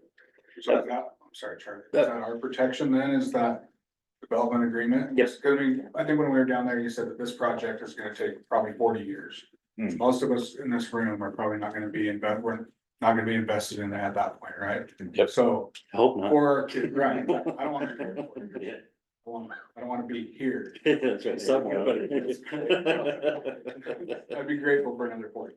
Anyways, like, that's what we do to assure that this project goes phase by phase, just like we talked at the last proposal, right? Yeah, so in the development agreement, a couple other big development agreements that I've written in the past had all development agreements have a successors in theirs section that explains what is supposed to happen and how things can happen as you transfer the land. The bigger projects, the ones where we're putting a lot of faith and hope and goodwill in the master developer that's before us, we write in there that you can't transfer hands. In fact, if you don't want to do it anymore, then the development agreement goes away, the whole thing goes away. Now, oftentimes we'll put in there some exceptions to that rule, like if they identify a buyer or something like that, and the buyer meets certain qualifications, and we could write those rules a whole host of ways. One of the most important ways to write that is that the master developer stays the master. Even if it does get turned over to another entity, at least you've still got the buy-in from the bigger picture. Does that make sense? So that's where your protection comes in. And maybe a good example of that would be, Daybreak, right? I mean, Daybreak obviously, sold, right? The master developer was, Kennecott, that's who started it, and then it sold to a different entity who assumed the master development agreement and all that responsibilities, that has in turn sold to Larry H. Miller. So it would be a qualification type based, situation where they will administer, and they'll have to show the qualifications that they can administer it the way it's set up and that they have the ability to do so. And then just speaking of from the administrative perspective, again, when we bring in other developers or builders, right? I mean, this architectural review committee that Cameron brought up, I mean, that actually starts at the platting, right? I mean, when they go to plat, they have to get that approved. And typically that happens through the planning engineering group that we've hired. They're gonna be the ones, so they're the real brains behind our development and planning. And they will literally be reviewing subsequent sub-developers and builders and how they plot before it even comes here for approval. So. Any other questions about that? So where the rubber hits the road in today's meeting is looking over the zone changes. As Cameron mentioned, one of the things that we've been working on, developer and staff have been working on, is how do we help bring our current residential zones into the 21st century?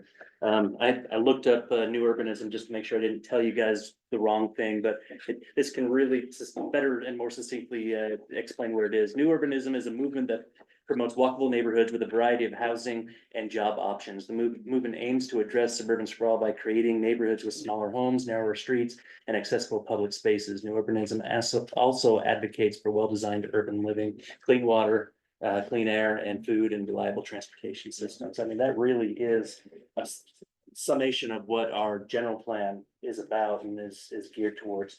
So when you hear the word zoning reform, which if you go to some of these conferences, you'll hear that a lot, zoning reform. The reform is towards new urbanism. It's away from these, everything has to be half an acre, everything has to be 15,000 square feet, everything has to be, 3 stories or whatever, and a movement towards how do we create more organically organized communities that we can actually all live in for the long haul, right? So when you're looking at these proposed changes, that is kind of how we address that. And it's funny because a few times I'm like, I think you guys are being a little too hard on yourselves, because when I was looking over what they were asking for, I'm like, I'm gonna slash that number and bring it down and make it more flexible and more flexible.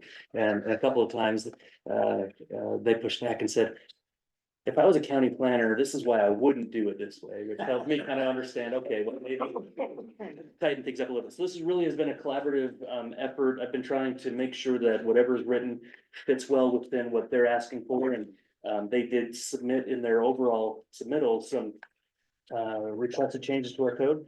I think for the most part, I'm suggesting you give them even a little bit more flexibility than they were originally asking for. So just starting from the top. Dwelling unit, single family, detached versus attached. We're just kind of explaining, well, on page 2, we're just explaining here that when we say single family dwelling, we're talking about a single family detached dwelling. If we're talking about a single family attached, we'll say it is defined as single family attached. So just making sure that's clear. Single family attached are essentially townhomes, condos that are right next to each other. So it's the non-stacked version of dwelling units, but it's not multifamily because it's not an apartment building. A multifamily is one building that has a whole bunch of dwelling units in it. So single family is a whole bunch of single family dwelling units with essentially zero lot line, or maybe it's a PRUD with condominiumized airspaces with shared open space around it, something like that. Okay. Turning to page 4, you'll see R3A and R3S. A stands for attached, S stands for stacked, and that's the multifamily. In the R3A, the code would still allow single family dwellings there, but not stacked. In the R3S, no single family dwellings, but stacked are allowed. So you could still do single family attached. You could do duplexes, triplexes, quads. You could do stacked. I mean, a whole host of things, and we'll get into the details of that in just a second. Okay, page 5. Just kind of refining a little bit what these zones are to better meet what the applicant is asking for. So, this is section 104-12-1, subsection A. We're just explaining what the R1 zone is, and that there is also an R15 zone, if this gets adopted. 5 being 5,000 square feet. That's not 5,000 square feet minimum lot size. I'll show you that in just a minute. That we built in the flexibility, that we took the connectivity incentivized subdivision flexibility and just put it straight into the code as essentially a by right thing. Okay, R2 zone, that's not changing much in its explanation. R3, we're just explaining the difference between attached and stacked. But a quick question, so it's saying in the stacked area, you cannot have a single family detached house? You can't put attached or stacked, it's stacked, you can't put next to one that isn't stacked. That's right. Right. Is there a reason that I mean, We debated a little bit. It's a question of how do you address the standards when you do have a single family detached right next door to an apartment complex, for example. Can you put them there in a way where you've integrated design so it doesn't look silly where you're going for a 4 or 5 story apartment to a 2-story single family? oh, okay, so when it's unstacked, we can blend those uses, but stacked is more of an aesthetic Yeah. issue, okay. Yeah, and if you think about it on the stack, it's kind of like your, you know, consider it to be your most dense product. You know. We're not talking like 3-story stacked, I guess, you're talking higher stacked, so it's really gonna stand out Could in be, a single but family. 3 to 5. Yeah, as I say, consider it 3 or 4 stories, and then, you know, and then as you start to go out, right, you're gonna transition to that. And so the reality that you'll ever have a detached right next to a stack in the planning is just, it's like. It's infill development. Yeah. It's What you really have is a block next to a block, Yeah. right? So there'll be a tree lined street separating them, and then you'll Yeah, have and you'll transition. adjacent zones. And so really what the code does is kind of separates those blocks into 2 different uses.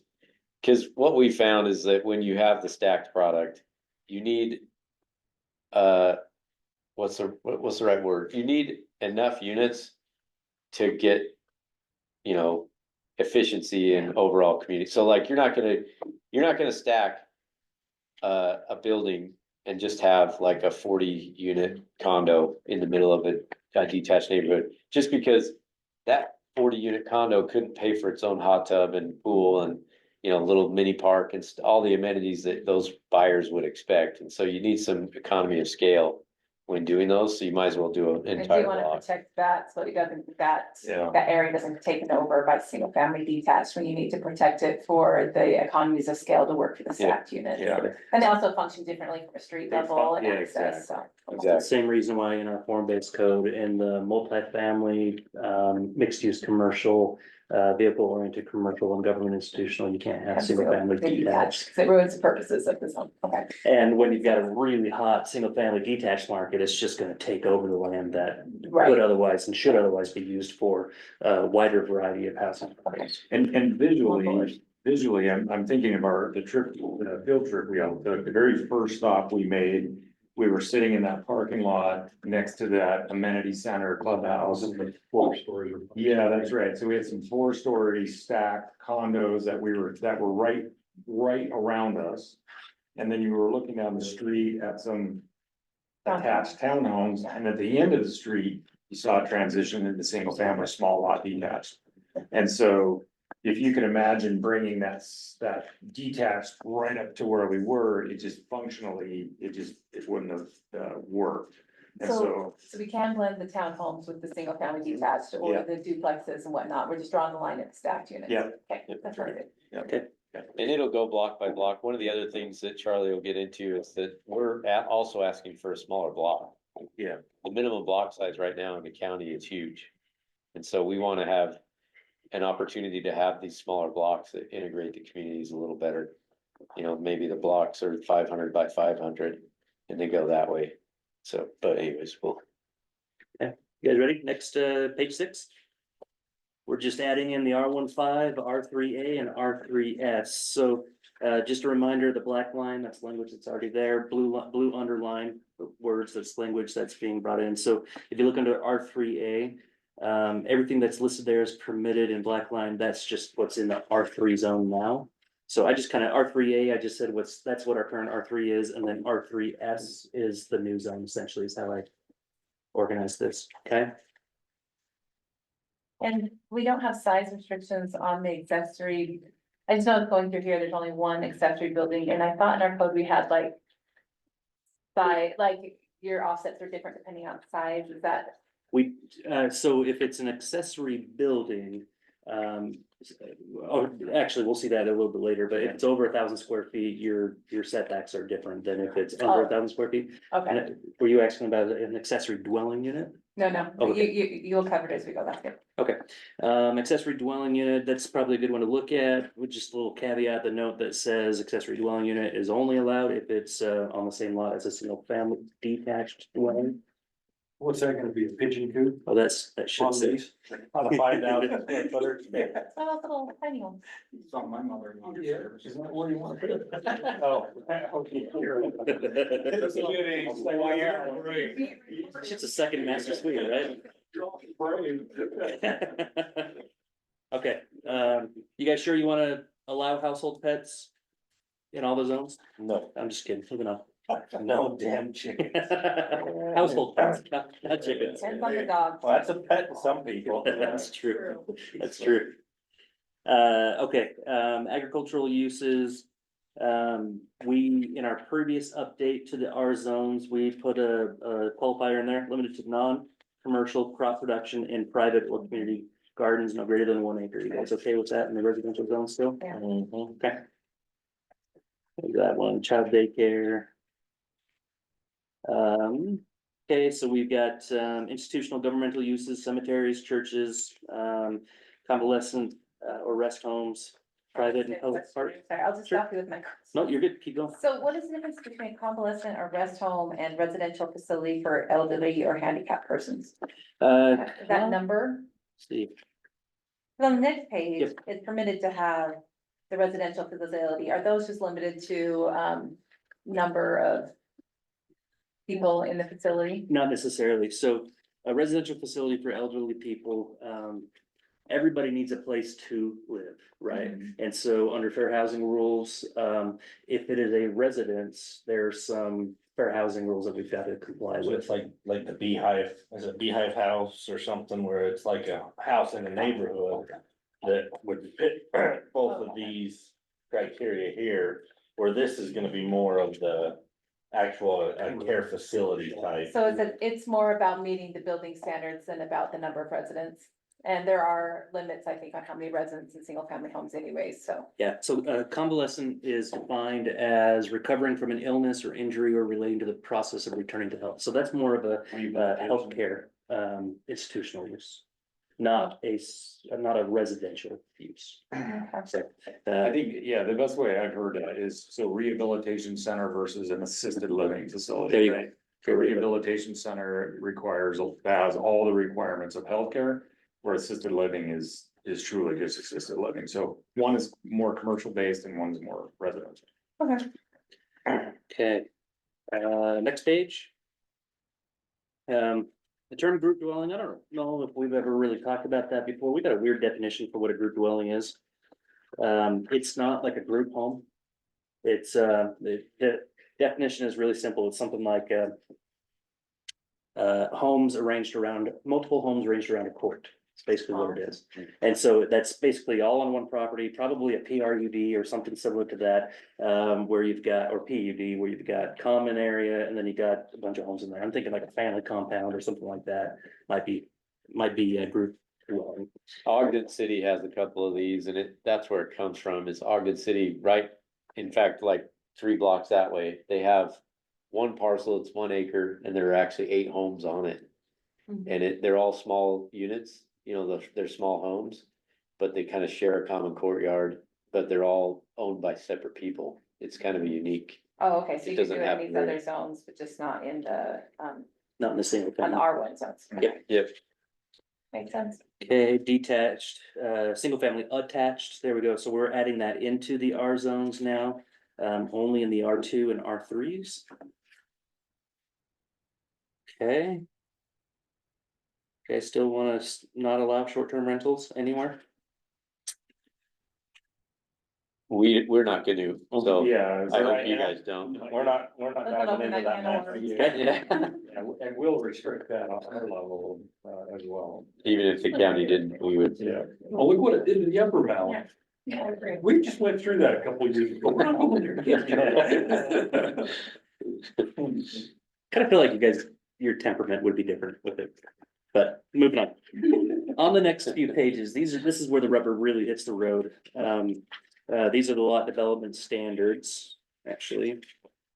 They're backing up on page 10. Sorry. Let me take a step back. So This is where the R115 or R15 comes from, basically. So, that doesn't necessarily mean each lot is gonna be 15,000 square feet or, 5,000 square feet. It's basically the max number of units divided by that gross square footage into an acre. And so, this kind of sets the groundwork for that. And even your current code, the way it reads, an R115 lot, like you could actually go down to, I think, a 6,000 square foot lot as is, with some exceptions. And so we're trying to preserve that, but kind of better spell it out, right? Yep, that's exactly right. So that's what you have here. This tells you your max density, What happened to R20 and all the stuff that's up in Uinta Highlands? still That just stays exactly the way it separate is. code. I don't wanna mess with those Okay. more, cause there's a lot of people, there's a lot of homes developed in those zones, so Okay, it'd be a little challenging to. If somebody comes in and says, we wanna rezone to something like this up in that area, we might consider something like this. okay, if but for now, if that zoning exists as is, we're leaving it alone, They're we're pretty close to adding built out. these, so it makes it easier to do these zones other places. Yep. Okay. In fact, the only areas that the R1, R2 and R3 zones exist right now is in the JBC Ranch subdivision. Oh, because we haven't applied it anywhere else. Right. Actually, I think we have an R2 in Utah Highlands, but it's all built out as well, so I'm not as worried about those. Okay, so that table gives you your max density. Next table tells you what your lot area is. So I wanted to go to the note at the very bottom of that table before you look at your lot areas.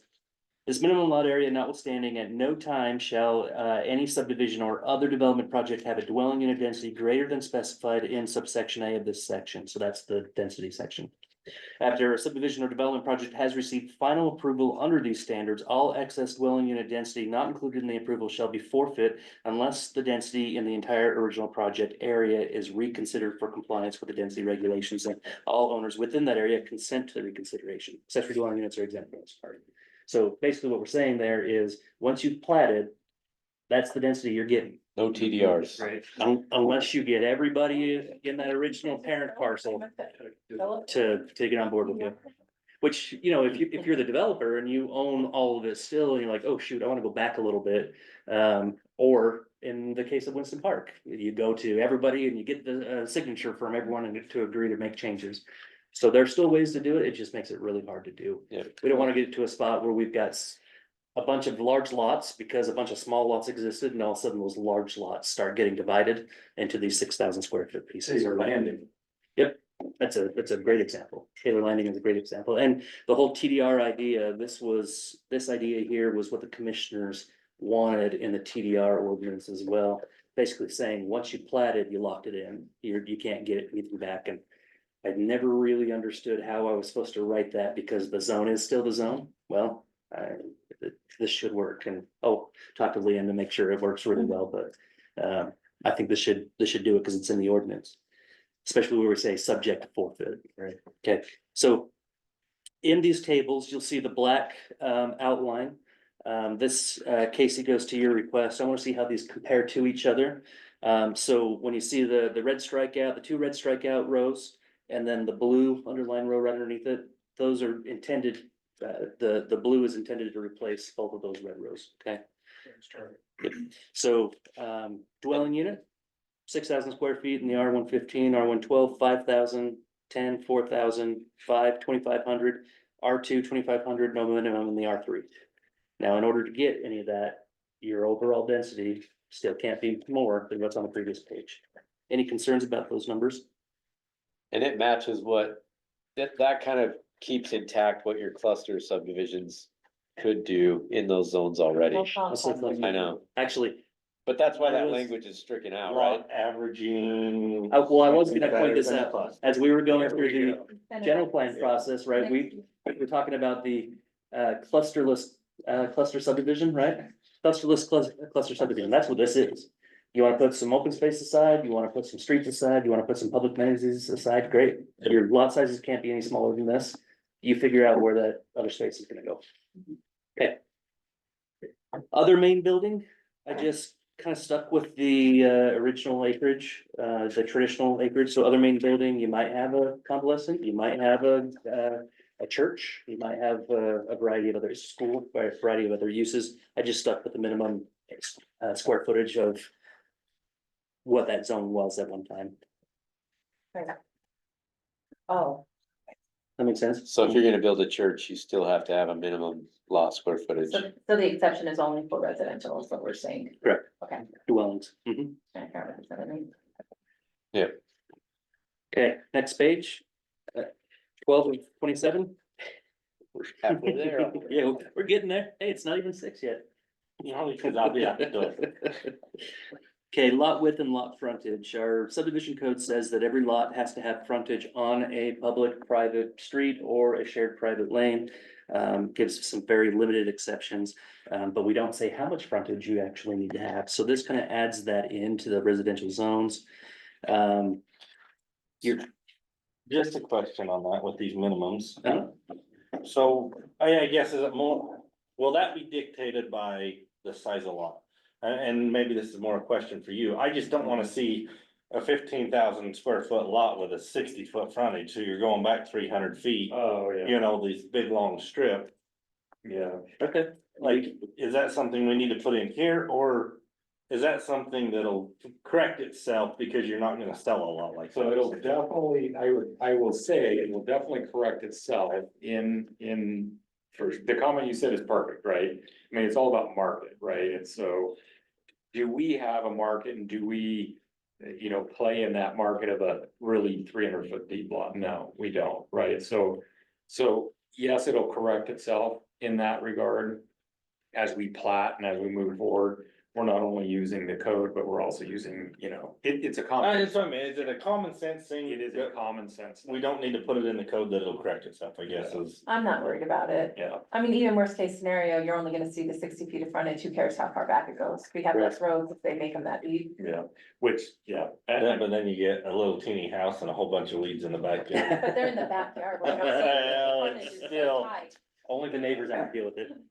I think what you're talking about would be an exception, or in this case, it would be a really, highly unusual exception. And yeah, I think when you're talking about this type of community, it will regulate itself. Yeah, and that's the thing, I don't wanna nitpick it down to Correct. each size, you have to have a minimum of this. I'm fine with the way it is as long as we're not gonna. Are we gonna use this throughout the code, or is this just specifically for this? Just the R zones right now. But we can get into all the other zones at some point in time. So R1, R2 and R3s. But this is Are you- county, it's countywide, not just our project. It's like essentially- For the county. This Yeah. is So, everywhere. Okay, so we got these guys that are saying, no, it's gonna correct itself, but we have a whole lot of stupid outside of this room. So. Well, this is one of the areas like the 60 foot, we're totally open to, we went back and forth. This is one of those areas where we can give and take. If you guys want it to be 80 foot still, that's fine. No, I don't, I We mean, want it to, and it's gonna have some flexibility 6,000 for, square foot lot yeah. with an 80 foot of frontage. You know what I mean? And I'm looking this, I'm gonna wear my water district hat for a minute. And no, it costs me to replace a water line, 50+ bucks a foot. I'm gonna pay what? $4,000 or, whatever. Yeah, Functionality, I don't have a problem with those numbers as long as we don't get into, like Andrew, yeah, the stupid play. Well, But You're these bringing are, up a good point. these aren't necessarily for the 15,000 square foot lots. These also are for the 6,000 square foot lots that are allowed. But it's allowed in that zone, so you could have a 15,000 square foot lot. That they could bring down to 60 Okay, feet of frontage. I'm gonna say width and area need to be tied to a ratio. And I don't know, I would, if it makes the whole plan work and there's one skinny lot, I just think functionally it just doesn't matter, I think. Well, Well, we 60 could make an feet, exception for a one-off. I mean, once you that start would be a getting your problem. setbacks in that 15,000 square foot zone. And how you're barely gonna be able to get an 8 or a 10 foot driveway down the side to even get to that 200 feet in the But it back, might be rear loaded. so. What if That would it's, be even more of a concern, cause then you got all that space. Yeah, but what if it's a house in front and a ginormous pole barn in the back, which isn't terrible, and it's rear loaded, and that takes up a ton of that footage, but at least we don't have to build roads for a million. You have a storage 40 areas. foot wide pole barn. Huh. That's 200 feet long. well, that's why it might make more sense just to bump those up 10 feet on each one. Because there is some, in the next line, you get some exceptions for when you're on the outside radius of a Yeah. curved street. your lot width can, you know, be reduced to, or on a cul-de-sac or whatever, you can reduce that minimum lot width for that, right? And so this is one of those areas that if we think, if there's people outside this room that are gonna take advantage of that in the future, we should change it now and just be like, look, Yeah. okay, it's 70 feet. You know, and then, but that's the other thing is you could use that as meeting your minimum lot width and give a neighbor some access. Yeah. Instead of having a true flag lot where he has 10 feet connecting to a street or something like that, right? Yeah. And so this kind of opens an avenue that you get some flexibility without creating a bunch of weird exceptions and flag lots. But if we think that somebody's gonna take advantage, let's change it now. Like, let's bump these up to 70, 50, you know, 70, 60, 50, 50 and 40, and we go from there. Cause that, at the end of the day, the developer can have the flexibility in his layout with the, you know, outside radiuses and cul-de-sacs to make it work. But, or a ratio like Charlie's saying, you know, based on lot size, it has to be. Like, for a good example, like, the ratio would be super easy to do, cause that's what Charlie did with the 60-foot. If the minimum lot size for grouped subdivision is the lot's 6,000 square feet, well, the lot frontage is gonna have to be 10% of the overall minimum lots, you know, size. And you could do a ratio like that pretty easy. I think it's a good comment. We'll jot it down and, yeah, I like the ratio idea. We'll have our planner take a quick stab at that. I'm sure we probably come up with something. And we're not approving this tonight. We're going through it. So these are Yep. ideas to put out there so that we can. Okay. I've got that note, actually, that's a really good. Yeah, The 10%. yeah. That's Okay. good comment. But we don't wanna, I also don't wanna see 150-foot frontage on a 15,000 square foot Yeah. lot either. Well, maybe it's an either or. I don't think It's we know what I either, mean. It's gonna go both ways. what if you did either or? It's either 60-foot or a ratio of the size. Yeah. And it Oh, can't yeah. be, you know what I mean? So it can be, Whatever is leastable. yeah, whatever, the least of this. Right? So like, you'd wanna do the minimum and just say, like, let's say R115 is a 70-foot minimum. Right. Or if you're on an outside edge or something weird, then or if you got a really big lot, then it's 70-foot or the ratio, you know what I mean? Yeah. And then the averages can kind of correct themselves if you've got an either or. So maybe the either or language on that would be the way to draft it. Just to make sure everyone's clear on what our current standard is, R115 minimum lot width is 80. So, I mean, you might lose 10 feet on both sides and have a really deep, now, I'm not saying that we should do bad things because we did bad things in the past. We're trying to fix those bad things, Charlie. I just want to make sure everyone's aware that it hasn't been a problem yet, that I'm aware of, unless you guys are aware of something that, No, okay, Yeah, but the smaller these lots get with these proposals, it's gonna get weirder, right? it's gonna get weird. Okay. That's why I think it has to move off the current. So if it's 80 now, it probably has to move off that to some degree, but not too far, you know, and maybe 60 is not maybe not, that's not the move, maybe 70 is, you know what I mean? Or 70 and a ratio. didn't we make exceptions in Stagecoach for those smaller lots to reduce them down in this zone? We also did in Winston, we also did in Navy Meadows, So I mean, maybe it's something by development agreement, they can. by agreement, you know, maybe. Just so that it's caught somehow. Yeah, and I'm fine with that. I mean, you know, we wanna meet in the middle, let's go to the 70. And then if we need to negotiate it down through a development agreement, let's have the discussion at that time. Okay, we could do that. And then, I don't know, does that seem pretty simple? Yeah. Okay, next page, page 13 and 27. So front yard setbacks, we're going narrower, so we're going closer to the street. Anybody concerned about that? Now, I think your various developers looking to target a specific market some of them will have bigger front yards, some of them won't. But I like the 15, garage door caveat, so that solves the problem of, Yep, yeah, you wanna be, your house want. You can have a porch. yeah, you can have a porch coming up or the house coming up, but the garage still has to allow adequate parking in front of the garage. My only question is, it says, so we do allow people to have more than 30% of the width of their house, I guess. 30% of the width of their lot, which we did we nailed that down to 18, so that's the note I have off to the side, so, the applicant's asking that we bring that up a little bit of flexibility from 18 to 30. And so, you guys haven't seen this yet, I actually divided these out, the 30-foot setback versus the 20-foot setback. So if your, garage door is 30% of the width of your lot or greater, then it's gotta be 30-foot setback. If Okay. it's 30% of the lot, or less, then Then it it's could be 20. So Right, you're incentivizing people to do less garage. Correct. Oh, and then in no time can you, that's, I was looking for this now, it's in our, well, was that, I thought we did something like that already, where you can have more than 50% of your facade be garage. so we didn't have that, we only had the, lot width. And we still haven't nailed this all the way down, and so I just added this in based off of our last discussion where we said at no time shall the cumulative width of a public street facing garage door or doors be greater than 50% of the width of the dwelling facade when viewed from the public street. Is that reasonable, or do you guys want? That little might bit be more hard with flexibility? what's happened at JDC Ranch.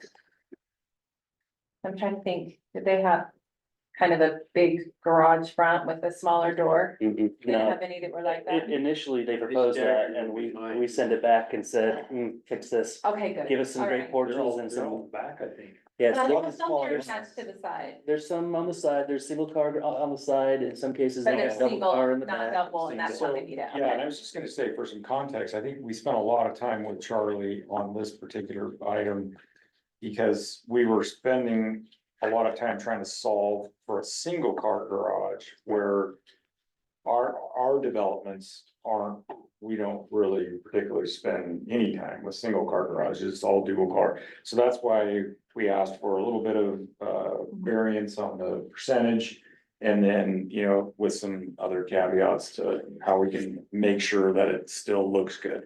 But we just don't, we don't really consider a single car garage marketable, right? We're two car garages. So that's the 30%, the width of the lot, but we're still limiting 50% of the facade to garage. In this- But if you're doing 50%, can the garage be set back? Can the porch be, or the front of the house be, and then a little setback on the garage? Yeah, so if it's so it just at no time can it be more than 50%, but then you've got, if it's 30% or greater of the facing. width, then you got 30-foot setback. If it's 30% or less, then you got your 20-foot setback. But if your house is at 15, your garage is always gonna be back. Yeah, okay, all right, that solves that. Okay. And if you want a bigger garage than what these provide for, you can do side facing. Side facing garage. Yeah, You might need a bigger one. you might need a bigger lot. That's There right, you you go. know. You got it. I mean, That's gonna resolve this- it. Or these have- Yeah, I mean, this is gonna mean that, like, a typical two-car garage will have a 16-foot wide garage door. Mhm. That means the house is gonna have to have a two-car garage door. The house is gonna have to be 32 feet overall wide, right? I don't think that's unreasonable. I think all of us, like, if I'm a builder, I can make that work down to 32 feet, no problem. 35 feet is probably where I start thinking, you know, for that kind of house, maybe I'm better off doing an alley load and putting the garage in the back. Or maybe I'm doing a shared driveway and coming in the side or something like that, right? I like the shared driveway idea, which, It's yeah. shared driveway. Yeah, the only bad thing about the shared driveway is the ownership. You gotta like your neighbors. Yeah, man, and We found that the shared driveways work when there's 4 to 6 units clustered on it. Yeah. I shouldn't say cluster, I gotta take that word out. It's a swear word. Grouped. So when there's 4 to 6 units grouped on a shared driveway, it works, but if you get 8, it's too many. Anything over 6, people start squabbling and, you know, somebody will park in there and interrupt the kickball session or whatever that's happening in the shared driveway, so, but yeah. That's why I appreciate that you try to do 2 garage units instead of just one single car, because everybody uses at least 1 car width for the storage unit, right? Yeah. And then you just have all the cars parking on the road anyways. If you go to West Haven, they've done all these where there's small houses, single car garage. The street is very narrow and then you have cars on both sides. Because they're all parked using the whole it time. for storage. So, And to take it one step further, the flex housing that we wanna show you guys is, the flex housing is typically 20 to 32 feet wide. That's what it is, but it's alley loaded. Yeah. So- that looks nice. So the house looks great from the street. It's got a nice porch. and it'll be a fun front yard and everything, but then like all the cars and stuff get loaded in the back and you've got plenty of room to do a 20-foot wide garage, you know, that gets built on the You lot. eliminate the gunfight. Exactly. If you put the garage in the back. Yep, and the alley has a no parking, you know, clause on it, and nobody can go and just park their SUV in there while they unload their Costco or whatever, but. So on the next page, question on the site, Page 14? yeah, page 14. Sorry, I guess moving on. I was No, really you're excited. moving right along. I'm moving right along. Moving right along. And then side yard setback for a dwelling. So if you have an attached garage, your minimum setback is 10 feet. But if the garage is in the back, then you can have a more narrow, because you don't have to drive in between or do anything. Okay, and aesthetically, that would look good. I like that, because I was not so happy with 5 feet. But when you remove that garage, then I can see 10 feet between houses looking good, so. Yeah, it's like Cameron said, we've got a nice presentation that we'll spin up for you guys and show you kind of a little 3D fly through on a community that's proposed with this type of product, and it lives really, really nice. Trying to keep it black pine, I don't even know. Black. You mean the other group? Those guys. Just by way of reference, that side setback was 5 feet on one side, 10 feet on the other. We're being specific, 10 feet if it's an attached garage. So it could be 5 on both sides if there is no attached garage. Otherwise, it's 5'10". Otherwise, Or is it's it 5'10". 5'10"? Yes, 5'10". Totally. 10 only on the side where the garage is. Okay, Attached garage. So it's essentially a staggered setback. Right, if you have an attached garage. Yeah. oh, I would like to see something with, depending on how tall it is. I used to get nervous about the 10 feet between structures when they're 2 stories, they just look really tight. Mm. Like single family, I don't mind, I mean, single story, I don't mind the 10 feet between buildings, so 5-foot setbacks. But, Turn the roof pitch the other way. and turning the roof pitch helps, but in general, it's that 2-story, Yeah. that close, looks really close. Well, Let's and if do you that. look, that's only on the R115 down to R15, you could change that to 7 and 10. And then it feels way different. I You know what I mean? would do that, give it a couple more feet, just because most of those houses out there are gonna be 2 stories because of the water Well, table. and on those bigger lots, we would do that anyway, most likely. There were some that I saw that seemed really close.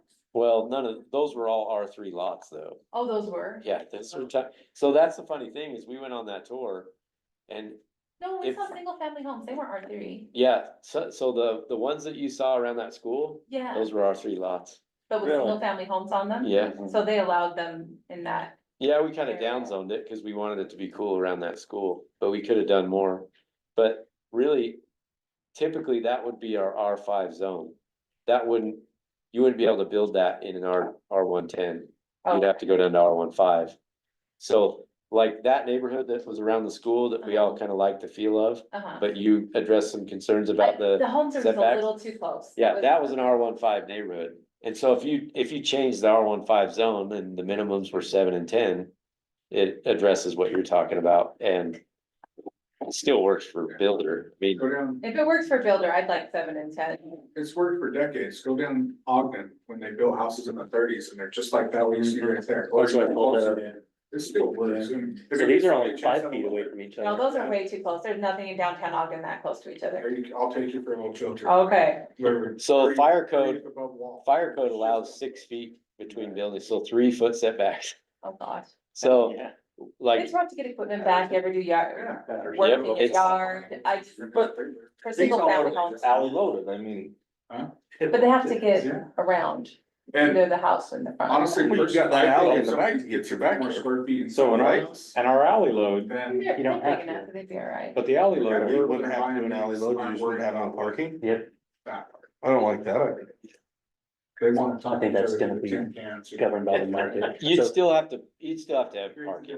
we do say that So like the There's gotta code be space requires, for that parking. there's gotta be, I think, 2.5 spaces per unit provided. I wanna hear when somebody's creeping down the. But like, so they would- There would have to be something in the back to get in and park, for right? these ones, Yes. Yeah, if they were, if If it those was that buildings were narrow. set back a little bit further and they had a parking pad that was at least 20 feet deep, they could park in the front without it. Those are 5 feet between buildings right there. Yeah, if I remember 5 or 6, it might be 6, that's what the building. Between them. right? Between the. So that's 3-foot setback.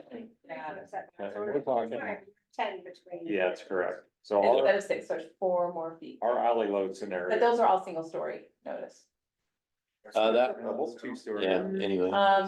No, They're the one on the right. Oh, the one to the right. Well, the other one, I mean, if that's an attic roof, an attic. Well, that one is, but that, there's. There's one to clearly the two- right behind the tree. That's, There we go. That one's a 3-story on the corner. All those dang trees, you can't see them. Damn street trees anyways. But I think that'd be a good change. Just go, Uncle Jed has a good point.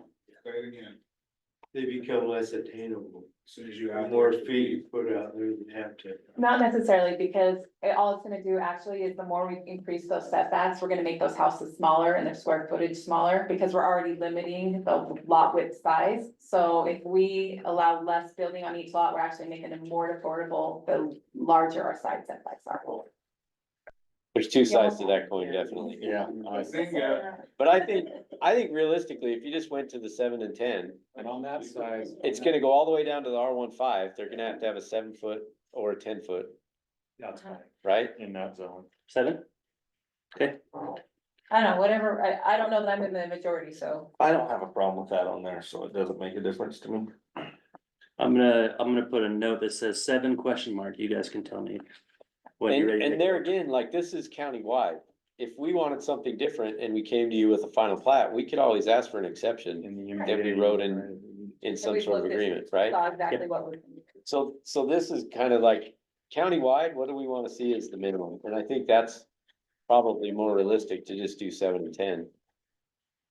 And, you know, when Jeff wants something cooler, he'll come and ask. Yeah. And I'll- I feel like we put what we expect for everybody, and those exceptions need to be more limited than that. Yep, agreed. Yeah, make it black and white, it's simple. Next page, just saying on corner lot, you got the same setbacks as the front yard setbacks. I think that was fair because we went so short in your front yard setback. Where are we at? Rear yard setback. Changing from 30 feet to 20 feet across the board. Or a garage door facing an alley or shared private lane, minimum rear yards 5 feet. So, but on that accessory building, it doesn't matter, if anything up to 1,000 square feet in footprint can be right next to the property line, essentially, that 1 foot. No, so, oh, sorry, yeah, anything up to 1,000 square feet. Mhm. A foot off the Can be 1 property foot line. off the property line. And that's what our code is now, right? Yep. Is there a minimum width on the alley?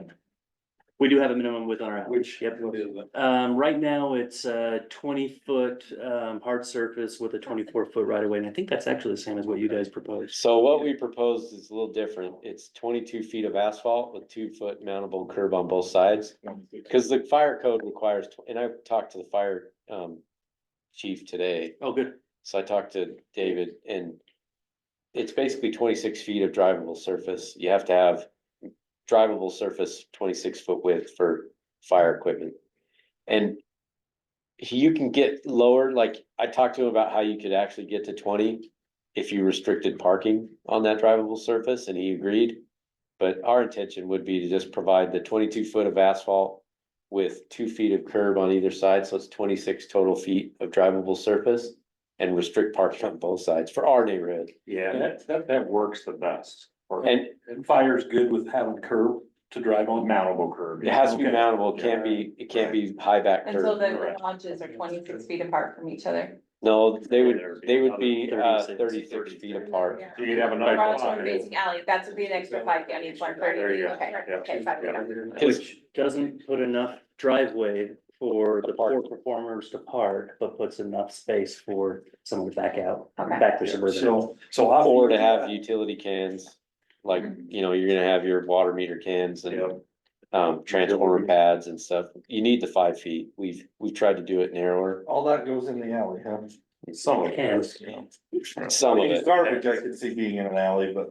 A lot of times, if you can avoid it, you won't have the water back there, Right. but you'll most likely have the power back there. So, So off the edge of that right of way, on the alley, there's another 5 foot setback for the structure. For the front facing garage. Yeah, if it's not a front facing garage, it's just a 1 foot, Yeah, okay. unless it's 1,000 square feet or greater, then it's at least 3 feet. I'm just trying to put that in perspective because down in Salt Lake, I've walked down some of those alleys before and they're tight. Yeah, I those mean, are a lot even narrower. even with a nice amount of asphalt, I've never, paced off how wide the asphalt is. But they can be a little difficult to even turn a smaller car into. Yeah. Yep. Yep. Yeah, they're narrower. Park in this parking lot up here. Yeah. Yeah, they keep putting those stripes closer together. I know, I've got an F-350 and I came into park today, I'm like, holy crap, I need a smaller car. Okay, Brent left, yeah. Well, I had that damn pole back there and deal with it. Oh, I did. Just about run somebody over. okay, Gotta make sure the oil drips right in the drain. They have oil separators, it's fine. Coming from the water guy. hopefully we have them. Okay, page 16. Any questions about the rest of the rear setbacks or building height? So building height, you can see some differences. We can't do no ground houses no more?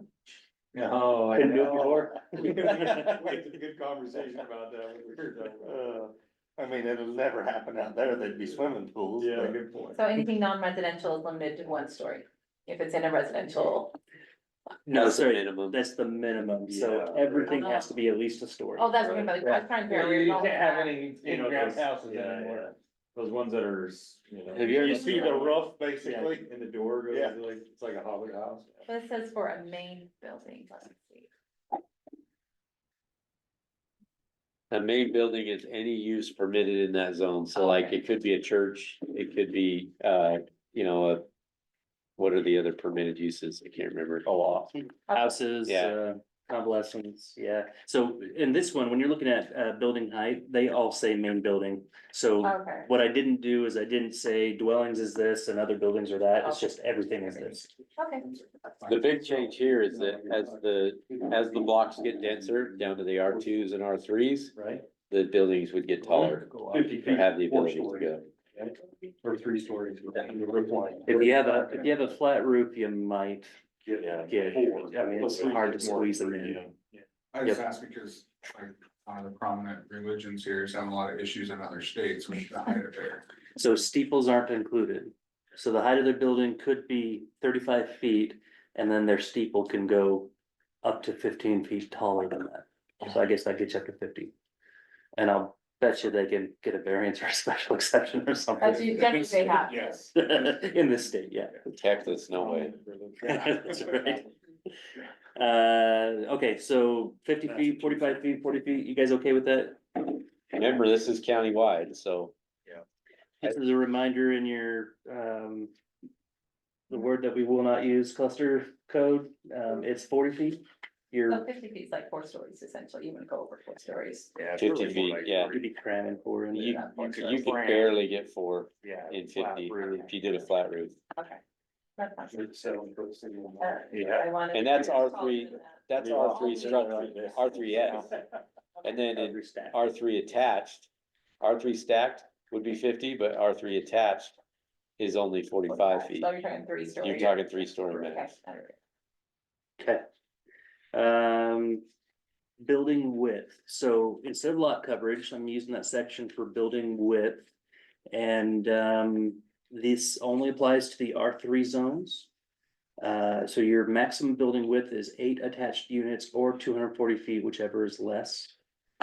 Oh, and I put 10 feet between buildings, I think other places in the code says 6 feet between buildings. Any questions about that? I like 10 feet between buildings. I think it's too hard to access them with 6. And I like your comment on the side about having standards to break up wall massing and roof line. Yep, so that's not in this proposal here, that's a note to myself that we need to make sure we put that in there. Okay, so keep it at 10. I'll find the other one that says 6 and I'll change it to 10. Especially if it's stacked, yeah. Okay, and then floor area ratio, so instead of your lot coverage, We're just gonna default to a floor area ratio, which, well, I don't think we've done, our new R115 zone does have it in there. This just makes it a little bit more consistent. So does everybody understand what a floor area ratio is? I don't. So the maximum floor area ratio found, which is found by dividing the entire floor area of all buildings on the site by the site area. So if you've got a 2-story building that occupies 50% of your lot, that's a 1-to-1 floor area. That's a 1 point of floor area. But we don't have those for our work. Nope, just R3, 1.5 and 2.0. Once you get your walkways, landscaping, parking lots, all that kind of stuff in there, It's basically gonna encourage a developer keeping some space on a buildable lot for parking, recreation, storage, all that kind of stuff. It's incentivizing them to go taller instead of just sprawling it out, Yeah. 0 setbacks and, Not having the amenities. yeah. Okay, this next stuff you're gonna see, do you need to go? Yep. Do we need to end? Well, you guys can keep talking all you want. We're almost done, actually. The rest of this stuff is pretty easy. The Yeah, only thing we're gonna arm wrestle on is street trees. actually, we took that out. Street trees, we're gonna deal with, in the development agreement. There you go, perfect. But, Hey, street trees have been a fight around here. so we are, and unfortunately, they're gonna come back. No, street trees will still be, Because I think it's a. you mean, oh, to put street trees in? So, like, we could pull it out of the whole thing. I don't Okay, see so what we need. right on, what's that? Oh, let's leave that without them. We're not saying without them, we're. I just wanna have more width between them, is the only thing. Yeah. that- You know, I think rather than going to try and keep the canopies growing together, you're gonna run into conflicts where those canopies are gonna be so close that there's no room for driveways, there's no room Yeah. for, I think 1 tree per house is sufficient. right, I don't like the canopy touching, part of the code, yeah. right, like 1 tree per house unless it's a corner lot, and then it gets to, you know, like that kind of stuff. And then a minimum spacing at like 40 or 45, 50 feet, I don't know what it is, but some minimum spacing where the trees can't interrupt driveways and services and all that, but. Right. My neighbors have them, So- they hang over, you're walking in the road. Well, Brigham City, they basically had to rebuild the entire city because their street trees were So can we? the streets and. I would listening rather to if this you, feedback, can we propose, some of Yeah. that language? that- So I think with the language that you have already asked for, I think Yeah. we'll get that in a development agreement. Okay, Uh, all right, that- we can put a tree in every yard. I'd be fine with them not being in any sort of a park strip. I think they gotta go behind the curb.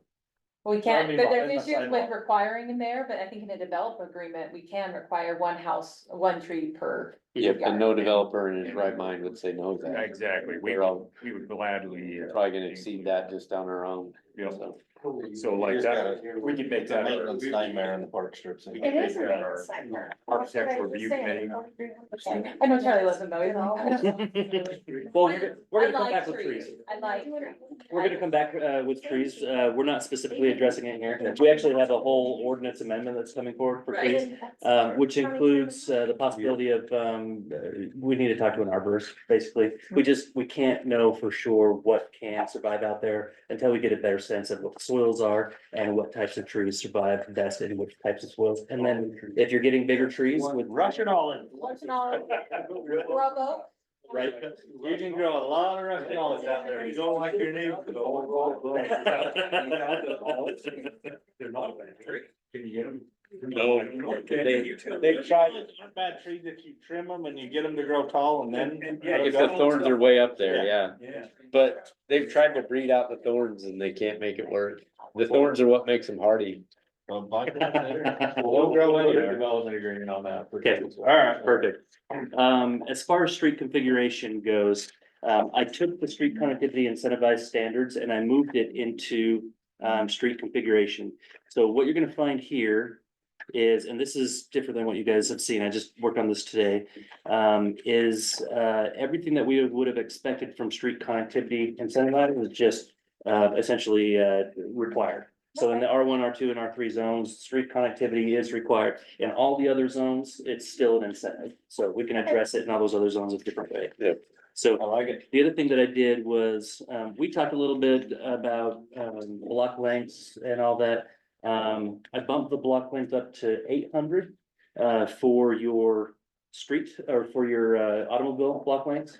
But your pathway lengths, I kept at 400. And I think what that does is it gives a lot more opportunity for your neighborhoods to have better foot traffic than automobile traffic. You're gonna get a little bit more incentive to walk, if you have to drive further. So, and I was okay with that. And I think, you guys were asking for even wider than that. The other thing that we did was we said that a block, so on line 220, page 20, instead of saying public street layout, it just says street layout. So what that does is allows them to do some private streets, and I'll tell you about the private streets in just a second. And still have those private streets frame your block as long as the private streets are open, perpetually open for public streets. So I think the biggest issue with block length was how frequent your public streets had to be, made it really limiting on having several of those shared access alleyways, those shared driveways, lanes and private streets. Okay, turn the page over to a couple of minor little adjustments there. That's okay. Page 23. This is your private street options. So on line 325, see, Brent, the public street requirement on line 325, that's still there. But line 341, we add in under your private street option, we add in the allowance for a private street that is open for general public use. So as long as that street is open as a thoroughfare to the public, there's no reason why we shouldn't say, yeah, go ahead and make a private street that the county doesn't have to plow or maintain or, and all that. So they'll have to have an HOA. We're saying right now that, we're only gonna consider it if it's a project that has 40 dwelling units or greater.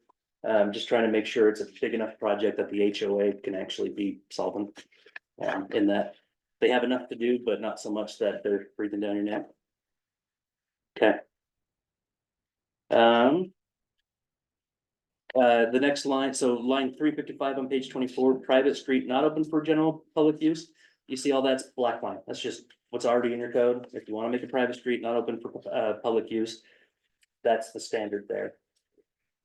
You still do gated communities. Not changing. Yep. But is there a standard that makes sense. on the private street for public use? Yeah. In the public use? Yeah, so if it's a private street for public use.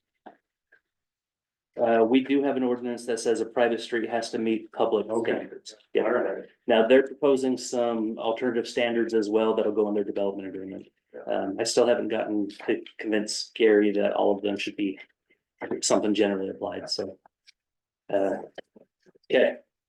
I think this works this way really well because the developer and the HOA, you guys can choose where those those variety of street options can be used. And if Gary doesn't like it, or if engineering doesn't like it, if our roads guys don't like it, it's a private street and move on. Okay. That's it. Sorry, Brad, I tried to go faster. He almost got it. Okay, any comments, questions? We'll make the adjustments we talked about. Uh-huh.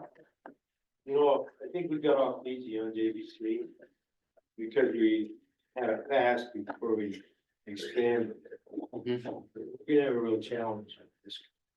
I think so. It's gonna affect a lot of people up there. I think I don't know how to prepare for that. Yes, you've got all. Well, we might want to try a couple of different hearings if you want to, or I you don't can know just do about a one. couple, I'm just saying, JVC, we did right, kind of right. Yeah. And I really wish it was done so that people could see it. Yeah, me too. We would say it wasn't a big deal. I think that's gonna be a community, just like you say, that they can live and grow. Yep. So one of the things I think, that I've asked these guys to do in their rezone proposal is to show the phasing. So that we all know we're not looking at thousands of units tomorrow or next year.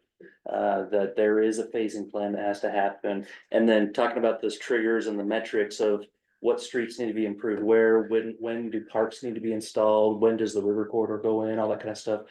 I think if we can show a good detailed schedule, not time schedule, but a good detailed schedule of this trigger, this number of units, it stimulates this happening and then this happening. Who pays for the bridges? That'll be the developer unless they could find some creative financing. Which we will certainly. Well, do, but it'll be our that'd be a big responsibility. deal. You know, it's as much for me over the railroad tracks as it is the railroad. Well, we are going to agree via development agreement to pay for, you know, the amount of bridges that we impact, right? So like the 2550 that we talked about. There will definitely be a bridge up and over the tracks, no doubt. Because on 35 and 47, on all of them. Where we have a cross section. And the railroad's tucked right in there by 12th Street or 9th, or wherever it hits. Right. We have a major problem. And we're gonna have that problem. Yeah, and this would sure, well. The best solution for it all is to move 12th Street from 4700 up to 1900 over on the canal. That's secure and probably equally expensive either way is putting bridges in over the top of the railroad. Yeah, probably. But Well, it really that's what I moves mean. that road over. The bridge would ease it, but I don't know. I mean, it's so close to the tracks, you know. Yeah, mean, that's what I think. And so the road How you really, can handle the you know, lines. and there's a whole lot to go through either way, whether you put bridges in over the top of it or whether you try and move the road over. The road really needs to be pushed to the north of those tracks. My opinion. Yeah, I don't disagree. It's gonna be Take a miracle to do it. it's gonna be a big lift, especially with the ramp up and the ramp down where the road currently is, if we Yeah. try to put bridges in there, but.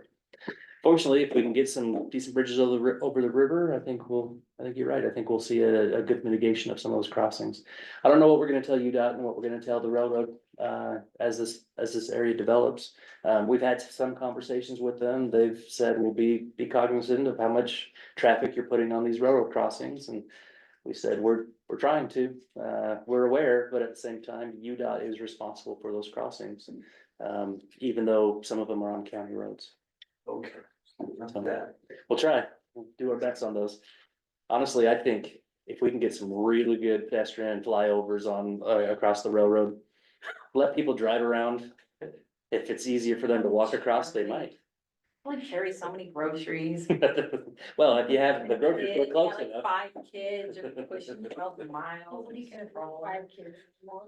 I stopped at 3. Also, don't take your kids to the grocery store with you. I'm just kidding. I could do right now, but I just know. There came a time where I was like, I can go do any drive-through available. Well, we sure appreciate your time. This has been super productive. So it sounds like the next step would be taking these amendments to get approved. Yep. Okay. And like Charlie said, we're putting some finishing touches on our application to bring the actual master plan in front of you for consideration. So it sounds like this is first step. And then we'll follow very closely behind the anticipation that this zoning amendment gets approved. Because really our zone change will just match the amendments that are proposed, so. Is that right? Yep. Okay. Any questions about that? So this one can take its own process, it should probably go faster than the zone change, which I think is gonna help with some of that question about how we're gonna deal with the public. Right. Yeah. But yeah, I think the zone change will come pretty quickly after. And when we make the zone change presentation, Cameron sits up at the pulpit and takes all the tomatoes and stuff, so like. I just sit back. Yeah, it's when the ball. We kind of like to have it. Just a whole bunch of stuff there. We'll just a get whole- the shoes. Yeah, that way we don't get all the tobacco in Ryan. No, what you'll do is, right before one of us has to get up, you'll see me and Cameron doing this. But that's one of the reasons we wanna do a conforming, just a zone change that matches the general plan. We don't wanna do a general plan amendment. We just wanna. And I think one of the things that we've been shocked by is all our neighbors we've approached to talk to them about this. And most of them they understand what's gonna come out there. And it's not like pristine farmland that is being, heavily used on other areas, so it's kind of tougher area, like, I think everybody that we've talked to understands how tough it is to live out there and maintain, 100 acres or 80 acres or whatever they own, right? And so I think we'll have some opposition, but at least we're not bucking a general plan and we're not trying to do something different than the county anticipates for the area. And I think it fits in well with what the future plan is for the area, with the inland port coming. In your presentation and what you need to accomplish is you're not bucking the plan at the 15,000 square feet. That you're gonna maintain that. Yeah. Just in different directions. Yeah. Well, And that's hard to envision this when one, you see a 40-foot lot.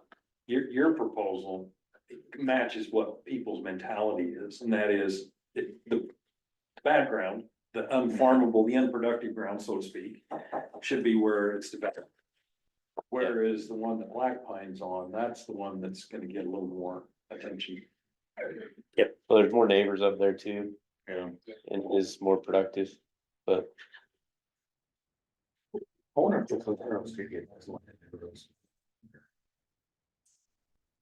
No. Very good. Well, thanks again for your time. We really appreciate it. Is there time? Okay. Somebody tell Brent as soon as he left, we actually got done. Map with the Westbridge corridors, just. Right, as soon as we actually got done. On there, the commissioners are a little hung up on Westbridge corridor, not knowing where that's going. Mhm. We're meeting with UDOT this coming month, but the feasibility study is about a year out.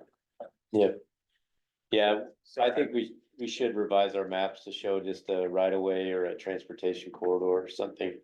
Not name it. I mean, we can't control whether or not UDOT really Yeah. goes there, but we wanna just preserve the right of way through there. Yeah, just put major arterial, Yeah, there or you just go. arterial. Yeah, that's what I'm doing. The Jim Harvey. I wonder what transportation planning in the future is gonna be, cause more and more I see people riding around on these e-bikes. Oh, yeah. And if you provided enough trails, Uh-huh. you know what I mean? You could actually get a lot of cars off the road for small trips to school. and Taking my stuff like that. You language. know I how know. many kids are driving, like electric motorcycles? Or Two scooters, drivers or, at yeah. it on the road. Oh, yeah. Yep. Some communities are banning that stuff. There's this drive.